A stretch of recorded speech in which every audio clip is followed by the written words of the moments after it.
जैसे ही मैंने आंखें खोलीं, मुझे अपने पास एक औरत की सांसों की आवाज सुनाई दी। उसकी सांसें हल्की, रुक रुक कर और कांपती हुई चल रही थीं। मैंने सिर घुमाया और खिड़की के बाहर से आती फीकी रोशनी में उसका चेहरा देखा। इतने अंधेरे में भी वह बेहद खूबसूरत लग रही थी, लेकिन उसके हंसली के पास पड़े बैंगनी निशान दिल दहला देने वाले थे। ये सब क्या हुआ था? बेल्ट के वार, बोतल टूटने की आवाज और एक औरत की चीखें। उसके शरीर पर मौजूद वे सारे घाव मैंने ही दिए थे। मेरा पुनर्जन्म हो गया था और मैं अपने ही नाम वाले एक दूसरे आदमी के शरीर में आ गया था। वह शराबी पत्नी को पीटने वाला और पूरी तरह निकम्मा इंसान था। मैन चेन जुइशेंग, जो कभी 100 अरब युआन का कारोबारी दिग्गज था, अब इस टूटे हुए घर का मालिक बन चुका था। एक ऐसा सड़ा हुआ शराबी जो अपनी पत्नी को पीटता था। तुम जाग गए? क्या नींद नहीं आ रही? मैं तुम्हारे लिए थोड़ी चाय डाल देती हूँ। जरूरत नहीं है, तुम सो जाओ। मैंने अपनी आवाज को जितना हो सके उतना नरम रखा, लेकिन वह डरे हुए खरगोश की तरह सहम गई। नंगे पैरों से ठंडे सीमेंट के फर्श पर चलते हुए वह दरवाजे तक गई और अनजाने में पीछे मुड़कर देखने लगी। उसने मेरी तरफ नहीं, बल्कि कोने में सो रही अपनी बेटी चेन चेन की तरफ देखा। अपनी बेटी की ओर डाली गई उसकी उस नजर और उसकी आंखों में भरे भावों ने मेरे दिल को जैसे बेरहमी से जकड़ लिया। कारोबारी दुनिया में वर्षों की चालबाजियों ने मेरे दिल को पत्थर बना दिया था। पिछले जीवन में मैंने अरबों के सौदे किए थे, कई देशों के बड़े अधिकारियों से मिला था और न जाने कितनी ऐसी औरतों के साथ रहा था जो खुद मेरे पास चली आती थीं। मुझे लगता था कि मैं दुनिया का सब कुछ देख चुका हूं, लेकिन मैंने कभी ऐसी औरत नहीं देखी थी जिसे इतनी बेरहमी से पीटा गया हो। जागने के बाद उसने सबसे पहले इस बात का ध्यान रखा कि उसे पीटने वाला आदमी जाग न जाए, और दूसरी बात, उसने यह देखी कि उसकी बेटी ठीक से सो रही है या नहीं। मैं उठकर बैठ गया और अपनी कनपटियां मलने लगा। यादें लगातार मेरे दिमाग में उमड़ने लगीं। इस शरीर का पुराना मालिक जुआरी था। जब भी वह हारता अपनी पत्नी को पीटता था। चुप रहो, तुम्हारी हिम्मत कैसे हुई मेरी किस्मत खराब करने की?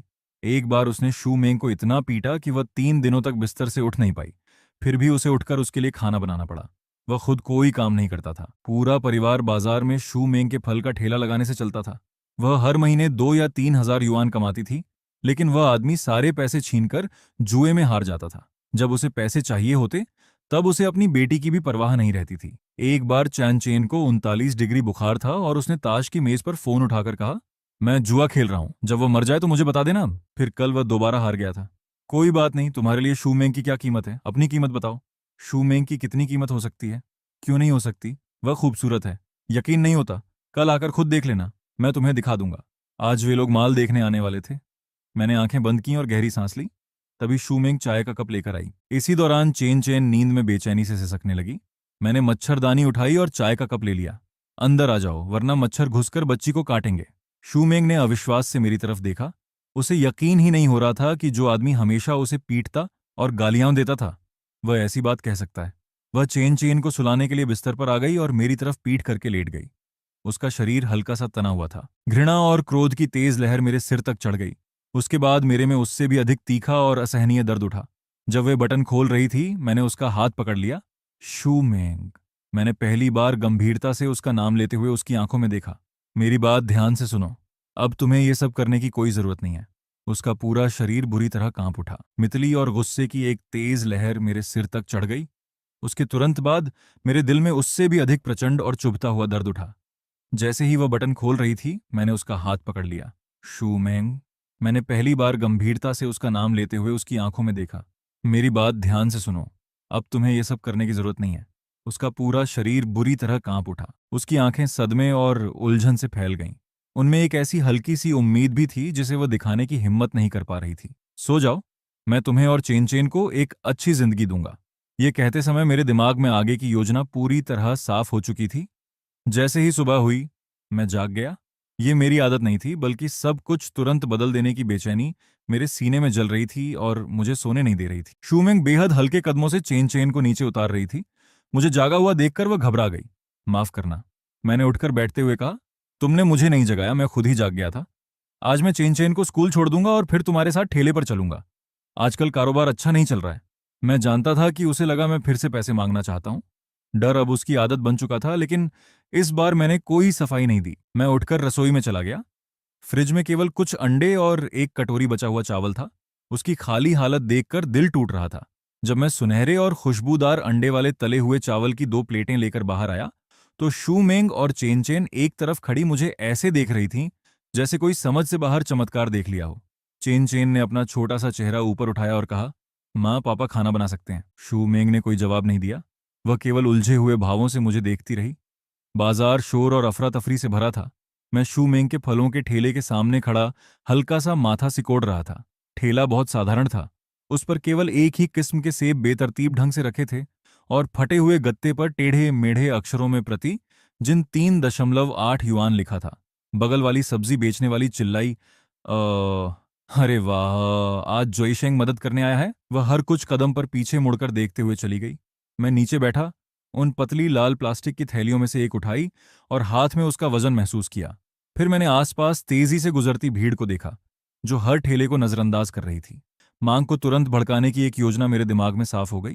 मैंने फेंके हुए डिब्बे से सख्त गत्ते का एक टुकड़ा उठाया, जमीन पर पड़ा मार्कर लिया और उस पर 2 बड़ी पंक्तियां लिख दी। इसके बाद मैंने बिना झिझके 3.8 युआन वाला बोर्ड फाड़ दिया और नया बोर्ड सबसे दिखाई देने वाली जगह पर रख दिया। बगल वाली आंटी झुककर उसे देखने लगी और हैरानी से चिल्लाई, एक थैला 20 युआन, जितना चाहो खुद भरो। चान जुइशेंग, क्या शराब पीकर तुम्हारा दिमाग खराब हो गया है? इस तरह तो तुम्हारे कपड़े तक बिक जाएंगे। मैं धीरे धीरे खड़ा हुआ और मुस्कुराकर उनकी तरफ देखा। आंटी, हिसाब किताब केवल लागत के आधार पर नहीं किया जाता। मुझे सेब के इस एक थैले से मुनाफा नहीं चाहिए। मैं कम से कम समय में पूरा माल बेचकर नकदी का प्रवाह शुरू करना और इस ठप पड़े ठेले में दोबारा जान डालना चाहता हूँ। नए बोर्ड ने जल्दी ही अपना असर दिखाना शुरू कर दिया। एक अधेड़ आदमी पास आया। मालिक, क्या सच में 20 युआन में एक थैला मिलेगा और हम उसे खुद भर सकते हैं? सेब खट्टे तो नहीं है? मैंने सहजता से एक सेब उठाया, कुशलता से उसका एक टुकड़ा काटा और उसकी तरफ बढ़ा दिया। छक कर देखिए, मीठा है या नहीं ये आप खुद बताइए। उसने सेब छका, बिना कुछ कहे एक थैला उठाया और पागलों की तरह उसमें सेब भरने लगा। उसने थैला लगभग फाड़ ही दिया था। मैं हंसा और बोला, जब तक आप थैला उठा सकते हैं सारे सेब आपके हैं। यह वाक्य जैसे किसी बांध का दरवाजा खोल गया। चारों तरफ से भीड़ उमड़ पड़ी। 20 युआन कोई बड़ी रकम नहीं थी, लेकिन जितना चाहो खुद भरो, इन शब्दों ने इंसानी स्वभाव की सबसे मूल लालसा को तुरंत जगा दिया। बगल वाली आंटी की मुस्कान चेहरे पर ही जम गई। वह मुंह खोले की तरह सेब भरती भीड़ और तेजी से घटते सेबों के ढेर को देखती रही। उनका लोहे का बाट जमीन पर गिर गया और उन्हें पता तक नहीं चला। अपना काम खत्म करके शूमेंग चिंता में वापस आ रही थी। दूर से अपने ठेले को भीड़ में डूबा देखकर उसका चेहरा डर से सफेद पड़ गया। उसे लगा कि मैंने फिर कोई मुसीबत खड़ी कर दी। वे घबराकर भीड़ को धकेलती हुई अंदर आई, लेकिन सामने का नजारा देखकर स्तब्ध रह गई। उसने देखा कि मैं ठेले के पीछे स्थिर खड़ा था। न मैं किसी के सामने झुक रहा था, न गुस्सा कर रहा था। बस शांत रहकर पैसे ले रहा था और थैलियां दे रहा था, जबकि आसपास के लोग पागलों की तरह सेब लूटने में लगे थे। वे सेब जो पहले पूरे दिन में मुश्किल से बिकते थे, उसकी आंखों के सामने गायब होते जा रहे थे।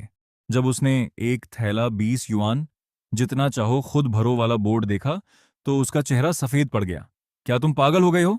20 युआन में जितना चाहें उतना भरेंगे तो हमारा सब कुछ डूब जाएगा। उन्हें जितना भरना है भरने दो, फिर भी हमें मुनाफा होगा।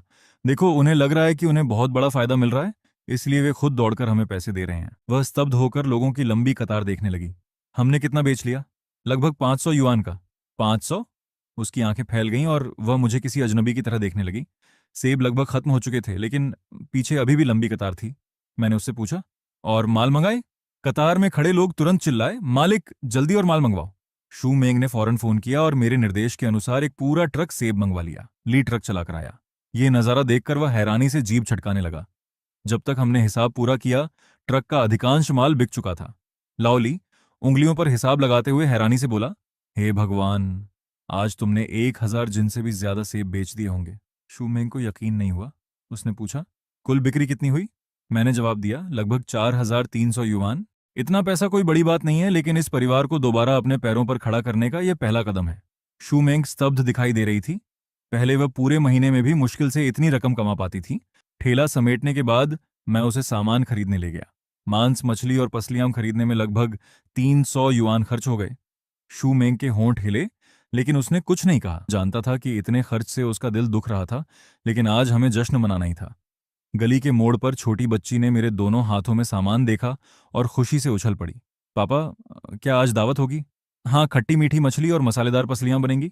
मैं नीचे झुका और उसके छोटे से चेहरे को प्यार से सहलाया।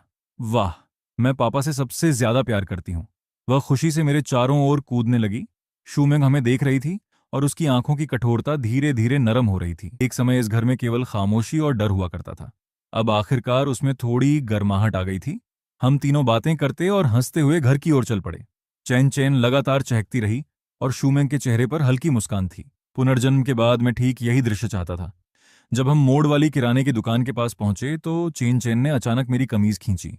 उसकी आंखें चमक रही थीं और वह दुकान में रखे कांच के मछली घर की तरफ इशारा कर रही थी।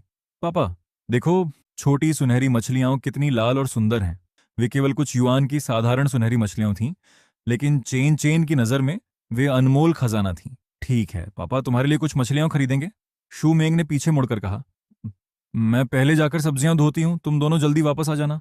वह सामान उठाकर लगभग 10 मीटर दूर मौजूद जर्जर इमारत की तरफ तेजी से चल पड़ी। मैं चेन चेन को गोद में लेकर किराने की दुकान पर सुनहरी मछलियां चुन रहा था। तभी मेरी नजर घर के दरवाजे के आसपास घूम रहे कुछ लोगों पर पड़ी। वे दरवाजा खोलने की कोशिश कर रही शूमेंग का रास्ता रोक रहे थे। मेरा दिल धक से रह गया। शूमेंग साफ तौर पर घबरा गई थी। उसने एक कदम पीछे लिया और सतर्कता से उन्हें देखने लगी। सुनहरे बालों वाला आदमी बदमाशी से मुस्कुराया और उसके पास झुक गया। भाभी, बस तुम्हें याद दिलाने आए हैं। तुम्हारा आदमी चेन जुइशेंग कल रात ताश में हार गया था। उसने कर्ज चुकाने के लिए तुम्हें हमारे हवाले कर दिया है। अब अपने भाइयों को थोड़ा मजा करने दो। शू मेंग का शरीर ढीला पड़ गया। उसके हाथों से सारा सामान जमीन पर गिर गया। उसका चेहरा राख जैसा हो गया, मानो शरीर की सारी ताकत खत्म हो गई हो। मैं तेजी से उनकी ओर दौड़ा। शू मेंग गिरोह की तरफ पीठ कर चुकी थी और उसी दिशा में देख रही थी जहां से मैं आ रहा था। उसके चेहरे का सारा रंग उड़ चुका था और आंसू बिना आवाज के लगातार बह रहे थे।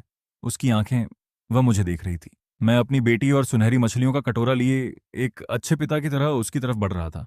उसके होंठ कांपने लगे जैसे वह कुछ कहना चाहती हो।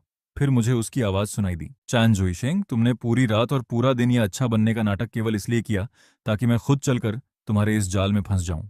वह तेजी से झुकी, जमीन पर बिखरी अभी खरीदी हुई सब्जियां उठाईं और पूरी ताकत से मेरी तरफ फेंक दी।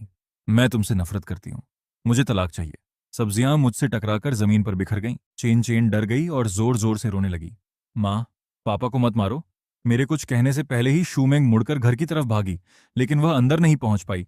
ट्रायड नाम के आदमी ने उसकी कलाई पकड़ ली। भाभी, इतनी जल्दी जाने की क्या जरूरत है?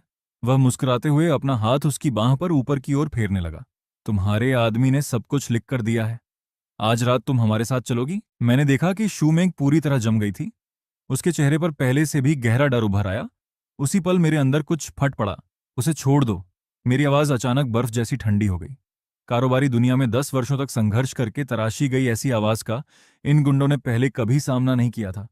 मैंने ट्रायड के चेहरे पर जोरदार थप्पड़ मारा। वह कुछ कदम पीछे लड़खड़ा गया और उसके होंठ के कोने से खून बहने लगा। वह स्तब्ध होकर अपना चेहरा पकड़ने लगा। बाकी सब भी जम गए। फिर वह दोबारा मुक्के चलाता हुआ मेरी तरफ झपटा। मैं एक कदम किनारे हुआ, उसका वार बचाया और उसके पेट पर जोरदार लात मारी। वह चीखते हुए पीछे उड़ गया और जमीन पर दर्द से तड़पने लगा। बाकी तीनों गालियां देते हुए मेरी तरफ दौड़े। मैं तेजी से आगे बढ़ा। फेंकना, जोड़ मोड़ना और घुटने से वार करना, पिछले जीवन में सीखी हर युद्ध कला मैंने इस्तेमाल की। मेरा हर वार सही जगह लगा। 1 मिनट से भी कम समय में चारों जमीन पर पड़े थे। मेरे पीछे चेन चेन अपनी छोटी मुट्ठी ऊपर उठाकर चिल्लाई, पापा, बुरे लोगों को मारो। वाह! शूमेंग ने कोई आवाज नहीं निकाली। मैं ट्राइड के पास गया, उसके सीने पर पैर रखा और नीचे देखते हुए कहा, ध्यान से सुनो, मैंने जुआ छोड़ दिया है। पुराने सारे हिसाब खत्म हो चुके हैं। फिर कभी मेरे परिवार के पास आए तो जब भी तुम्हें देखूंगा तुम्हें पीटूंगा, समझे? उसने फिर भी अकड़ दिखाने की कोशिश की। तुमने पैसे लिए हैं और वापस नहीं दे रहे, हम पुलिस बुलाएंगे। मैं हंसा। पुलिस बुलाओगे? क्या तुम्हें पता है कि बड़े पैमाने पर जुआ चलाने की सजा क्या होती है? क्या मैं तुम्हें बताऊं? मेरे फोन में सबूत मौजूद हैं। क्या तुम्हारी तरफ से मैं ही फोन कर दूं? उनके चेहरे तुरंत सफेद पड़ गए। माफ कर दीजिए भाई चेन, हमसे गलती हो गई, हम अभी चले जाते हैं। रुको, मैंने उन्हें वापस बुलाया। फिर अब भी कांप रही शूमेंग की तरफ देखकर कहा, मेरी पत्नी से माफी मांगो। उन लोगों के चेहरे उतर गए, लेकिन उन्होंने सिर झुका दिया। माफ कर दीजिए भाभी, अब यहां से निकलो। मैंने ट्राइड को ठोकर मारकर एक तरफ किया। वे घबराकर वहां से भाग गए। चारों तरफ खामोशी छा गई। मैं शूमेंग की तरफ मुड़ा। उसका चेहरा आंसुओं से भीगा था और शरीर अब भी कांप रहा था। उसकी आंखों में डर, संदेह और गहरा दर्द था। मेरे दिल में सुई चुभने जैसा दर्द उठा। मैं उसके पास गया, उसकी आंखों में देखा और एक एक शब्द पर जोर देते हुए गंभीरता से कहा, शू मैंग, पुराना चेन जुइशेंग एक घटिया इंसान था। उसने जो किया है उसके लिए 10,000 बार मरना भी कम होगा। मैं तुमसे ये उम्मीद नहीं करता कि तुम मुझे तुरंत माफ कर दोगी। बस मुझे एक और मौका दे दो। मैं अपनी जान की कसम खाता हूं, आज के बाद अगर मैंने तुम्हें और चेन चेन को जरा सा भी दुख पहुंचने दिया तो मेरी मौत बेहद भयानक हो। शूमेंग मुझे देखती रही और उसकी आंखों से बड़े बड़े आंसू बहते रहे। उसके होंठ हिले। आखिरकार वह रोते हुए चिल्लाई, चैन जोइशेंग, तुम कमीने हो, मैं दोबारा तुम पर विश्वास नहीं करूंगी। ये कहने के बाद वह चेन चेन को खींचकर घर के अंदर ले गई और जोर से दरवाजा बंद कर दिया। लेकिन उसने दोबारा तलाक की बात नहीं की। मेरे लिए इतना ही काफी था। मैं रसोई में गया और कुछ ही देर में खट्टी मीठी मछली और मसालेदार पसलियों की खुशबू पूरे घर में फैल गई। मैं खाने की प्लेटें लेकर शयन कक्ष के दरवाजे तक गया और दस्तक दी। खाना तैयार है। गुस्से में रहकर बच्ची को भूखा मत रखो, मैं बैठक में सो जाऊंगा। मैंने थाली नीचे रखी और मुड़कर जाने लगा। अंदर से चेन चैन की हल्की सी आवाज आई, माँ, कितनी अच्छी खुशबू आ रही है। थोड़ी देर बाद मुझे कटोरियों और खाने की छड़ियों की हल्की आवाज सुनाई दी। मैं सख्त सोफे पर लेटकर छत को देखने लगा। रास्ता लंबा था, लेकिन मंजिल की दिशा मुझे पहले कभी इतनी साफ दिखाई नहीं दी थी। मुझे उनकी रक्षा करनी थी और इस परिवार को सच में दोबारा खुशहाल बनाना था। शयनकक्ष का दरवाजा थोड़ा सा खुला। मैंने आंखें बंद कर लीं और सोने का नाटक करने लगा। कुछ सेकंड बाद दरवाजा धीरे से फिर बंद हो गया, लेकिन इस बार उसमें कुंडी नहीं लगी थी। मेरे होंठों पर हल्की मुस्कान आ गई। अगले कुछ दिनों तक मैं रोज शूमेंग के साथ ठेले पर गया। एक थैला 20 युआन, जितना चाहो खुद भरो, बाजार की पहचान बन गया। हर दिन 1,000 जिनसे ज्यादा सेब लगातार बिकने लगे। एक सप्ताह से भी कम समय में शूमेंग के खाते में 10,000 युआन बढ़ गए। रात को उसे अक्सर नींद नहीं आती थी। कुछ दिनों बाद बिक्री कम होने लगी। तब मेरे दिमाग में एक नया विचार आया। मैंने चेरी और ब्लूबेरी लाने का सुझाव दिया। उसने माथा सिकोड़कर कहा कि वह पहले भी इन्हें बेचने की कोशिश कर चुकी थी, लेकिन वे नहीं बिके। मगर इस बार तरीका अलग था। मैंने ठेले को 2 स्तरों में बांट दिया। नीचे वाले स्तर पर सेब और आड़ू 15 युआन प्रति जिन थे। ऊपर वाले स्तर पर चेरी और ब्लूबेरी 25 युआन प्रति जिन थीं। ग्राहक अपनी पसंद से कुछ भी चुन सकते थे। सारे फलों को धोकर काट कर डिब्बों में रखा गया था। केवल 1 युआन और देकर जितना चाहें दही ले सकते थे। 1 और युआन देने पर एक जिन सेब भी मिलते थे। नया ठेला साफ सुथरा और व्यवस्थित था, इसलिए गंदे और बेतरतीब बाजार में वह अलग ही दिखाई दे रहा था। उस दिन की कुल बिक्री 3,000 युआन से अधिक हुई। मुझे सबसे अधिक खुशी इस बात की थी कि नीचे वाले सस्ते फलों की तुलना में ऊपर वाले महंगे फल ज्यादा बिके। ठेला बंद करते समय शूमेंग खुद को रोक नहीं पाई और मुझसे इसका कारण पूछ लिया। मैंने उसकी तरफ देखकर मुस्कुराते हुए कहा, क्योंकि महंगे फलों से उन्हें लगता है कि उन्हें और भी बड़ा फायदा मिल रहा है। केवल 10 युआन अधिक देकर वे महंगे फलों में से अपनी पसंद की कोई भी चीज ले सकते हैं। आखिर कौन लालच में नहीं आएगा? कारोबार का मतलब लोगों के दिमाग को समझकर चलना है। उसने मुझे डांटते हुए कहा, तुम हमेशा इतनी चालाकी करते हो। लेकिन उसके होंठों के कोने अपने आप ऊपर उठ गए। उस सप्ताह हमने फिर 10,000 युआन कमाए। मुझे देखने वाली उसकी आंखों में धीरे धीरे फिर से रोशनी लौटने लगी। उस दिन चेन चेन को स्कूल से लेने जाते समय हमने दरवाजे पर अच्छे सूट में खड़े एक आदमी को देखा। वह शूमेंग का बड़ा भाई शूहाई था। भैया! शूमेंग खुशी से उसके पास दौड़ी। शूहाई ने मुश्किल से उसकी तरफ देखा, फिर उसकी चाकू जैसी तेज नजर मेरी तरफ घूमी। जुईशेंग, मेरे साथ सिगरेट का एक पैकेट खरीदने चलो। मैं समझ गया कि वही मुझसे अकेले बात करना चाहता था। वाहन खड़े करने वाली जगह पर पहुंचकर उसने एक BMW की तरफ इशारा किया। इस गाड़ी की कीमत 2 लाख युआन से अधिक है। कैसी लगी? बुरी नहीं है। उसने एक बैंक कार्ड निकाला और मेरे हाथ पर पटक दिया। इसमें 2 लाख युआन है। गाड़ी भी तुम्हारी होगी। कल शूमेंग को तलाक दे देना। बच्ची उसके साथ रहेगी। गाड़ी और पैसे तुम रख लेना। इसके बाद हमारे बीच सब खत्म। शू हाई की बात सुनकर मैंने सिर हिला दिया। भैया, अब मैं बदल चुका हूं। तेंदुआ अपने धब्बे नहीं बदल सकता। शू हाई का चेहरा अंधेरा पड़ गया। शू मेंग हमारी आंखों का तारा थी। देखो, तुम्हारे साथ उसकी जिंदगी कैसी हो गई। शराब और जुआ, बस यही सब किया तुमने। क्या तुम उसके लायक हो? पैसे कम लग रहे हैं। अपनी कीमत बताओ। मेरे भीतर गुस्सा भड़क उठा। मैं जानता था कि वह इस शरीर के पुराने मालिक को गालियां दे रहा था, लेकिन फिर भी उसके शब्द मुझे चुभ रहे थे। मुझे कुछ और महीने दे दीजिए। तुम तो कीचड़ से भी बदतर हो।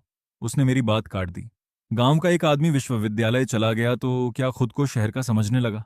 अगर उस समय शू मेंग ने गलत फैसला नहीं किया होता तो तुम्हारे जैसे आदमी की औकात ही क्या थी? तुम जैसे लोग पैसे वाले परिवार में शादी करके ऊपर चढ़ना चाहते हो, है ना? खूबसूरत पत्नी से शादी करके इज्जत पाना चाहते हो। क्या तुम इसके लायक हो?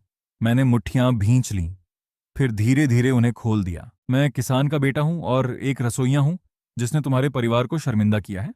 लेकिन पैसे देकर मुझे खरीदने की कोशिश मत करना। तुम ऐसा नहीं कर सकते। मुझे 3 महीने दो। मैं 10 लाख युआन कमाकर दिखाऊंगा, उसके बाद मुझसे बात करना। शू हाई एक पल के लिए स्तब्ध रह गया। फिर वह ऐसे तिरस्कार से हंसा जैसे उसने दुनिया का सबसे मजेदार मजाक सुन लिया हो। मैंने उससे और कुछ नहीं कहा। मैं मुड़ा और वापस घर चला गया। घर लौटने पर शूमेंग थोड़ी चिंतित दिखाई देते हुए मेरे पास आई। मैंने मुस्कुराकर झूठ बोला, कोई बात नहीं है भैया, बस मेरा हौसला बढ़ा रहे थे। उसे मेरी बात पर विश्वास नहीं हुआ, लेकिन उसने आगे कुछ नहीं पूछा। शूहाई रात के खाने के लिए रुक गया। खाने की मेज पर बैठकर उसने कमरे में रखे पुराने फर्नीचर पर नजर दौड़ाई और माथा सिकोड़ लिया। ये सारा कबाड़ अब तक क्यों रखा हुआ है? क्या तुम्हें डर नहीं लगता कि लोग तुम्हारा मजाक उड़ाएंगे? मैं जवाब देने ही वाला था कि शूमेंग ने मेज के नीचे धीरे से मेरा हाथ खींच लिया।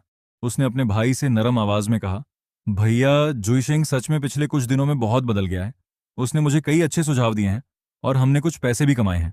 शूहाई ने ठंडी आवाज में नाक से फूंकार भरी और कोई जवाब नहीं दिया। तभी उसका फोन बजा। फोन उठाते ही उसका चेहरा अचानक बदल गया। क्या श्री लू हमारे प्रचार प्रस्ताव से संतुष्ट नहीं है? उन्होंने तो कहा था कि आज इसे मंजूरी दे देंगे। दूसरी तरफ की आवाज बहुत घबराई हुई थी, यहां तक कि मैं भी उसकी बातें हल्की सी सुन पा रहा था। श्री लू ने प्रस्ताव देखकर कहा था कि वह बहुत पुराने ढर्रे का है। शाही जीवन का आनंद और उत्कृष्ट कृतियों का संग्रह जैसी बातें अब काम नहीं करती। वे 3 घंटे बाद तुमसे खुद बात करना चाहते हैं। अगर तुम इसे दोबारा ठीक नहीं कर पाए तो इस परियोजना की योजना फीस काट ली जाएगी और तुम्हारा पद भी खतरे में पड़ जाएगा। शू हाई ने तुरंत अपना लैपटॉप निकाला और बहुत विनम्र बनकर ग्राहक से बात करने लगा। ग्राहक चाहता था कि परियोजना की छवि उच्च स्तर की हो, लेकिन दिखावटी न लगे। उसमें सांस्कृतिक गहराई भी हो और वह युवा लोगों को भी आकर्षित करे। कुछ देर सुनने के बाद मैंने उसके प्रस्ताव पर नजर डाली। उसका पूरा तरीका ही गलत था। उच्च स्तर की संपत्तियां केवल मकान नहीं बेचती, वे संपर्क, संसाधन और भविष्य की संभावनाएं बेचती हैं। मैं मुड़कर वापस रसोई में चला गया। जब और व्यंजन लेकर बाहर आया तो शूहाई वहां नहीं था। उसका लैपटॉप अभी भी खुला था और प्रस्ताव आधा अधूरा पड़ा था। शू मेंग ने चिंता से कहा, भैया फोन करने बाहर गए हैं। अगर यह ग्राहक हाथ से निकल गया तो उनकी नौकरी भी जा सकती है। मैंने सुना है कि यह संपत्ति इस साल उनकी कंपनी की सबसे महत्वपूर्ण परियोजना है। चेन चेन ने अचानक अपना छोटा सा चेहरा ऊपर उठाया। पापा, क्या आप मामा से भी ज्यादा होशियार हैं? साबित करके दिखाओ। मैं मुस्कुराया, फिर बैठकर माउस चलाया। शू हाई के अधूरे प्रस्ताव का पूरा पाठ चुना और उसे मिटा दिया। शू मेंग चिल्लाई, क्या तुम पागल हो गए हो? क्या तुमने इसे सुरक्षित नहीं किया था? सुरक्षित करने से भी कोई फायदा नहीं होता, उसका पूरा तरीका ही गलत है। मैंने आगे कुछ नहीं समझाया। मेरी उंगलियां कुंजी पटल पर चलने लगीं और कुछ ही देर में मैं पूरी तरह काम में डूब गया। मेरे हाथों के नीचे एक नया प्रस्ताव आकार लेने लगा। संपूर्ण परिस्थितियों पर आधारित संचालन व्यवस्था, संसाधन एकीकरण की रणनीति और पहचान सत्यापन प्रणाली। मैंने एक एक करके सारी चीजें तैयार कर दी। जब शू हाई वापस आया और उसने मुझे अपने कंप्यूटर पर बैठा देखा तो उसका गुस्सा पूरी तरह फट पड़ा। तुमसे किसने कहा था कि मेरे कंप्यूटर को हाथ लगाओ? वह तेजी से मेरी तरफ दौड़ा। शू मेंग ने तुरंत समझाने की कोशिश की, इसे संपत्ति के प्रचार के बारे में क्या पता है? शू हाई आगे बढ़ा, लेकिन फिर अचानक रुक गया और स्क्रीन को घूरने लगा। उस पर बेहद व्यवस्थित ढंग से तैयार किया गया एक प्रचार प्रस्ताव दिखाई दे रहा था, लेकिन अगले ही पल उसकी आंखें फैल गईं। तुमने मेरी पुरानी योजना का क्या किया? उसे मिटा दिया। उसका पूरा शरीर कांप उठा। क्या तुम्हें पता भी है कि इसे तैयार करने के लिए मैंने कितनी रातें जागकर बिताई हैं? उसी समय उसका फोन बज उठा। समय सीमा पूरी हो चुकी थी। उसने स्क्रीन पर लगभग तैयार हो चुके नए प्रस्ताव को देखा और उसके चेहरे के भाव लगातार बदलने लगे। आखिरकार उसने दांत भींचकर नया प्रस्ताव भेज दिया। फिर उसने मुझे घूरते हुए कहा, अगर तुम्हारी वजह से यह सौदा हाथ से निकल गया तो मैं तुम्हें नहीं छोड़ूंगा। अभी परिणाम नहीं आया था। मैंने पानी का कप उठाकर एक घूंट लिया। 10 मिनट भी नहीं बीते थे कि उसका फोन फिर बज उठा। उसने फोन उठाया, कुछ देर दूसरी तरफ की बात सुनी और उसके होंठ हल्के से फड़कने लगे। फिर उसने फोन काट दिया। संगीत। उसने उलझे हुए भावों से मेरी तरफ देखा, अपना कंप्यूटर उठाया और बाहर की ओर चल पड़ा। मैं कंपनी जा रहा हूं, वापस आकर तुमसे निपटूंगा। मैं हल्का सा मुस्कुराया। मुझे पता था कि अब उसका सामना किस चीज से होने वाला है। उस प्रस्ताव में लिखी अवधारणाएं उसके स्तर के व्यक्ति की समझ से कहीं आगे थीं। जैसा मैंने सोचा था। कुछ ही देर बाद मेरा फोन बज उठा। फोन शू हाई का था। दूसरी तरफ उसकी आवाज में थोड़ी झिझक थी। चेन जोइशिंग, क्या तुम अभी मेरी कंपनी आ सकते हो? श्री लियू उस व्यक्ति से मिलने पर अड़े हैं जिसने ये प्रस्ताव लिखा है।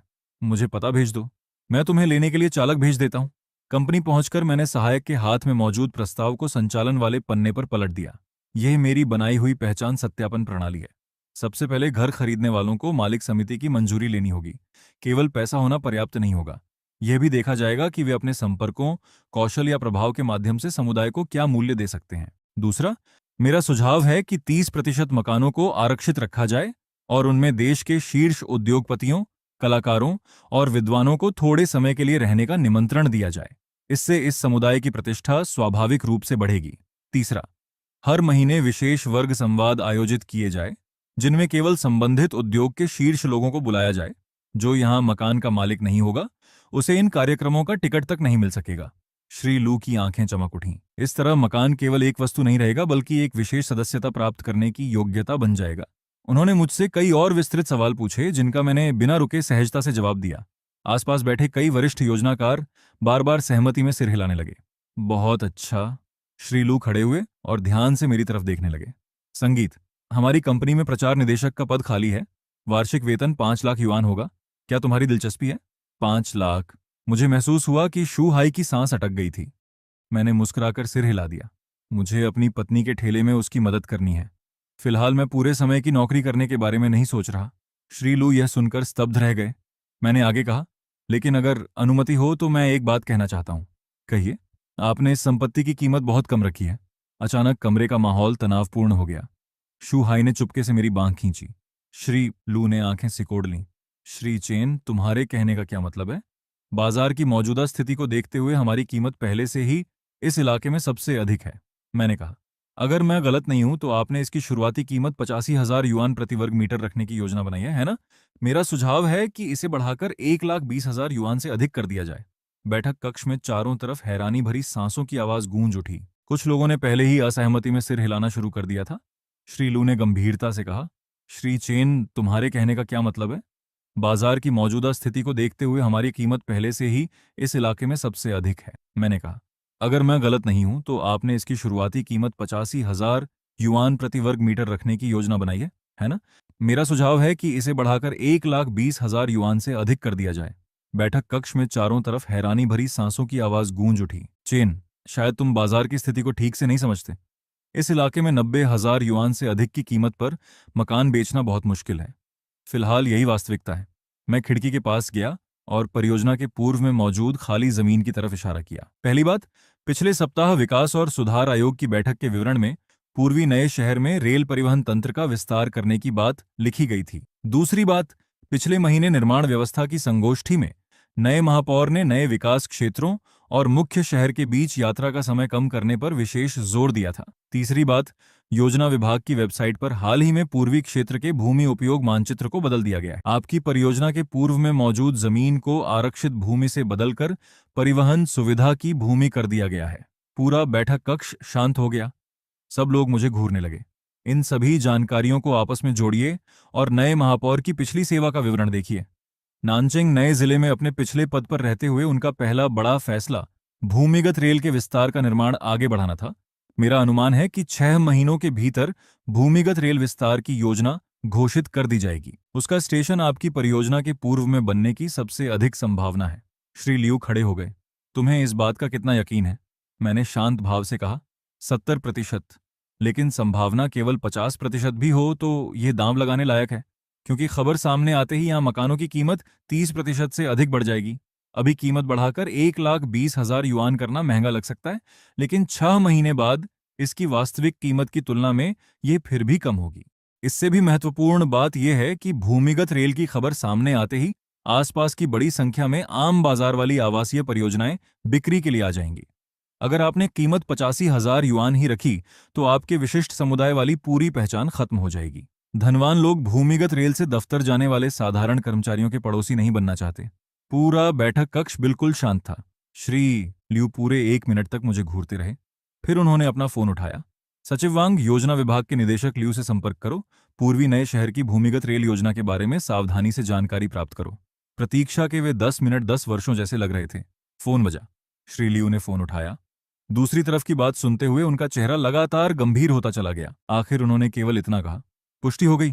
अच्छा, मैं समझ गया। फोन काटकर उन्होंने मेरी तरफ देखा। मेरी कंपनी में काम करो, प्रचार विभाग के उपाध्यक्ष बन जाओ। वार्षिक वेतन 10 लाख युआन होगा। क्या तुम्हारी दिलचस्पी है? मैंने देखा कि शू हाई का चेहरा लाल हो गया और उसका पूरा शरीर अकड़ गया, लेकिन मैंने फिर भी सिर हिला दिया। मुझे पूरे समय की नौकरी में दिलचस्पी नहीं है। मैं अपने परिवार के साथ अधिक समय बिताना चाहता हूँ। श्री लियू कुछ देर तक मुझे देखते रहे, फिर बेबस होकर मुस्कुराए। हर व्यक्ति की अपनी प्राथमिकता होती है, लेकिन मैं फिर भी चाहता हूं कि तुम इस परियोजना से जुड़े रहो। अपनी फीस तुम खुद तय कर सकते हो। मैंने शू हाई की तरफ देखा। वास्तव में शू हाई की बुनियादी समझ बहुत मजबूत है। वह इस योजना की मुख्य अवधारणाओं को समझ चुका है। श्री लियू उसके साथ मिलकर यह काम कर सकते हैं। शू हाई स्तब्ध रह गया। उसने अविश्वास से भरी आंखों से मेरी तरफ देखा। श्री लियू ने कुछ देर सोचा और आखिरकार सिर हिला दिया। ठीक है, ये परियोजना मैं तुम दोनों को सौंपता हूँ। कंपनी से बाहर निकलते समय शू हाई अब भी सपने में दिखाई दे रहा था। उसने अचानक पूछा, तुमने साल के 10 लाख युआन ठुकरा दिए? क्या भूमिगत रेल वाली खबर का विश्लेषण सच में तुमने खुद किया था? मैंने कहा, सारी जानकारी सबके सामने मौजूद है। फलों के ठेले पर मेरी जरूरत है। वह कुछ सेकंड तक चुप रहा, फिर उसकी आवाज हल्की सी कांपने लगी। तुम जानते भी हो कि 10 लाख युआन का क्या मतलब होता है? मैंने 8 साल तक काम किया है और अब जाकर उसके आधे तक पहुंच पाया हूं। मैंने कहा, भैया अगर यह सौदा सफल हो गया तो आप कंपनी के नायक बन जाएंगे। इसके बाद आपके लिए आगे बढ़ने के बहुत सारे रास्ते खुल जाएंगे। मैं गाड़ी में बैठा और वहां से चला गया। पीछे देखने वाले शीशे में मैंने उसे वहीं खड़े होकर काफी देर तक मेरी जाती हुई गाड़ी को देखते पाया। रात के खाने के समय शू हाई फिर घर आया। मैंने शराब की जगह चाय का कप उठाया। भैया, मैंने अतीत में जितनी भी घटिया हरकतें की हैं उनके लिए मैं दिल से माफी मांगता हूँ। शू मेंग स्तब्ध रह गई और उसकी खाने की छड़ियां हवा में ही रुक गईं। मैं जानता था कि वह क्या सोच रही थी। वह यही सोच रही थी, पुराना चेन जोइशेंग कभी माफी नहीं मांगता था। वह केवल पहले से भी बुरा व्यवहार करता। शू हाई ने असहज होकर दूसरी ओर देखा। शू मेंग ने पहले उसे और फिर मुझे देखा। अचानक उसने पूछा, भैया, क्या आपने फिर उससे कुछ कहा है? मैंने मुस्कुराकर कहा, भैया बस मुझे ये याद दिला रहे थे कि मुझे जिम्मेदार बनना चाहिए। शू मेंग ने अपनी चॉपस्टिक नीचे रखी और गंभीरता से शू हाई की ओर देखा। भैया, मैंने उसे चुना है। ये मेरा रास्ता है। इसका फल चाहे कितना भी कड़वा क्यों ना हो, मैं उसे खुद निगल लूंगी। अगर आपको सच में मेरी चिंता है तो ऐसी बातें कहना बंद कर दीजिए जिनसे मेरे लिए सब कुछ और मुश्किल हो जाता है। रोशनी के नीचे उसकी आंखों में ऐसा दृढ़ निश्चय था जो अब कभी पीछे नहीं हटने वाला था। शू हाई ने अपना प्याला उठाया और एक ही घूंट में खाली कर दिया। उसने आह भरी, फिर कुछ नहीं कहा। जल्दी से खाना खत्म किया और चला गया। उसे बाहर छोड़ने के बाद मैं वापस मुड़ा। शू मेंग मुझे देख रही थी। आज तुम कुछ अलग लग रहे हो। अलग? कैसे? मैं समझा नहीं सकती। उसने सिर थोड़ा तिरछा करते हुए कहा, मुझे बस ऐसा लग रहा है जैसे एक बहुत लंबा और भयानक सपना सच में खत्म हो गया हो। देर रात मैंने हमेशा की तरह बैठक के कमरे में सोफा तैयार किया। शू मेंग अपना कंबल लेकर शयनकक्ष से बाहर आई। वह दरवाजे पर रुकी और पीछे मुड़कर मेरी ओर देखा। क्या तुम्हें सोफे पर सोना आरामदायक लगता है? उसने होंठ काटते हुए मुस्कुराकर पूछा, फिर मुड़कर वापस कमरे में चली गई। दरवाजा बंद नहीं हुआ। अगली सुबह शू मेंग चेन चेन को लेकर उसके नाना नानी से मिलने चली गई। मैं घर पर रहकर हिसाब देखने और अपने अगले कदम की योजना बनाने लगा। दोपहर के आसपास मेरा फोन बजा। मैंने फोन उठाया। दूसरी ओर शू मेंग रो रही थी और पीछे बहुत शोर था। जुइशेंग, जल्दी से शहर के पीपल्स अस्पताल आ जाओ। चेन चेन अचानक सांस नहीं ले पा रही है, वह आपातकालीन कक्ष में है। मेरा दिमाग पूरी तरह सुन्न हो गया। मैं सब कुछ छोड़कर तेजी से घर के बाहर भागा। अस्पताल पहुंचने तक शू मेंग का पूरा परिवार वहां आ चुका था। उसके पिता शू झेंगची ने मुझे देखा और गुस्से में मेरी ओर बढ़े। चैन जुइशेंग, देखो तुमने इस बच्ची की क्या हालत कर दी है। डॉक्टर ने कहा है इसका बहुत पहले पता चल जाना चाहिए था। तभी एक नर्स जल्दी से वहां आई। परिवार के सदस्य कृपया शांत रहिए। उसकी मां गु मानरू लाल आंखों के साथ मेरे पास आई। उनकी आवाज कांप रही थी। डॉक्टर ने कहा है कि इसे आइडियोपैथिक पल्मोनरी आर्टेरियल हाइपरटेंशन है। ये एक दुर्लभ बीमारी है। अभी दी जा रही दवाइयां केवल कुछ समय तक उसकी हालत संभाल सकती हैं। उसे एक विशेष टारगेटेड दवा चाहिए जिसे विदेश से मंगवाना पड़ेगा। उसका खर्च हर महीने 30,000 युआन से अधिक है और उसे लंबे समय तक लेना पड़ेगा। मुझे ऐसा लगा जैसे कोई मेरे दिल में छेद कर रहा हो। Pulmonary hypertension? ऐसा कैसे हो सकता है? शू मेंग मुझसे लिपट कर रोने लगी। उसका पूरा शरीर कांप रहा था। डॉक्टर ने कहा कि शायद ये बीमारी कुछ समय से थी। इसके लक्षण बहुत हल्के थे। मैंने ध्यान नहीं दिया। कभी कभी वह कहती थी कि वह थक गई है। मुझे लगा कि वह खेलने की वजह से थकी होगी।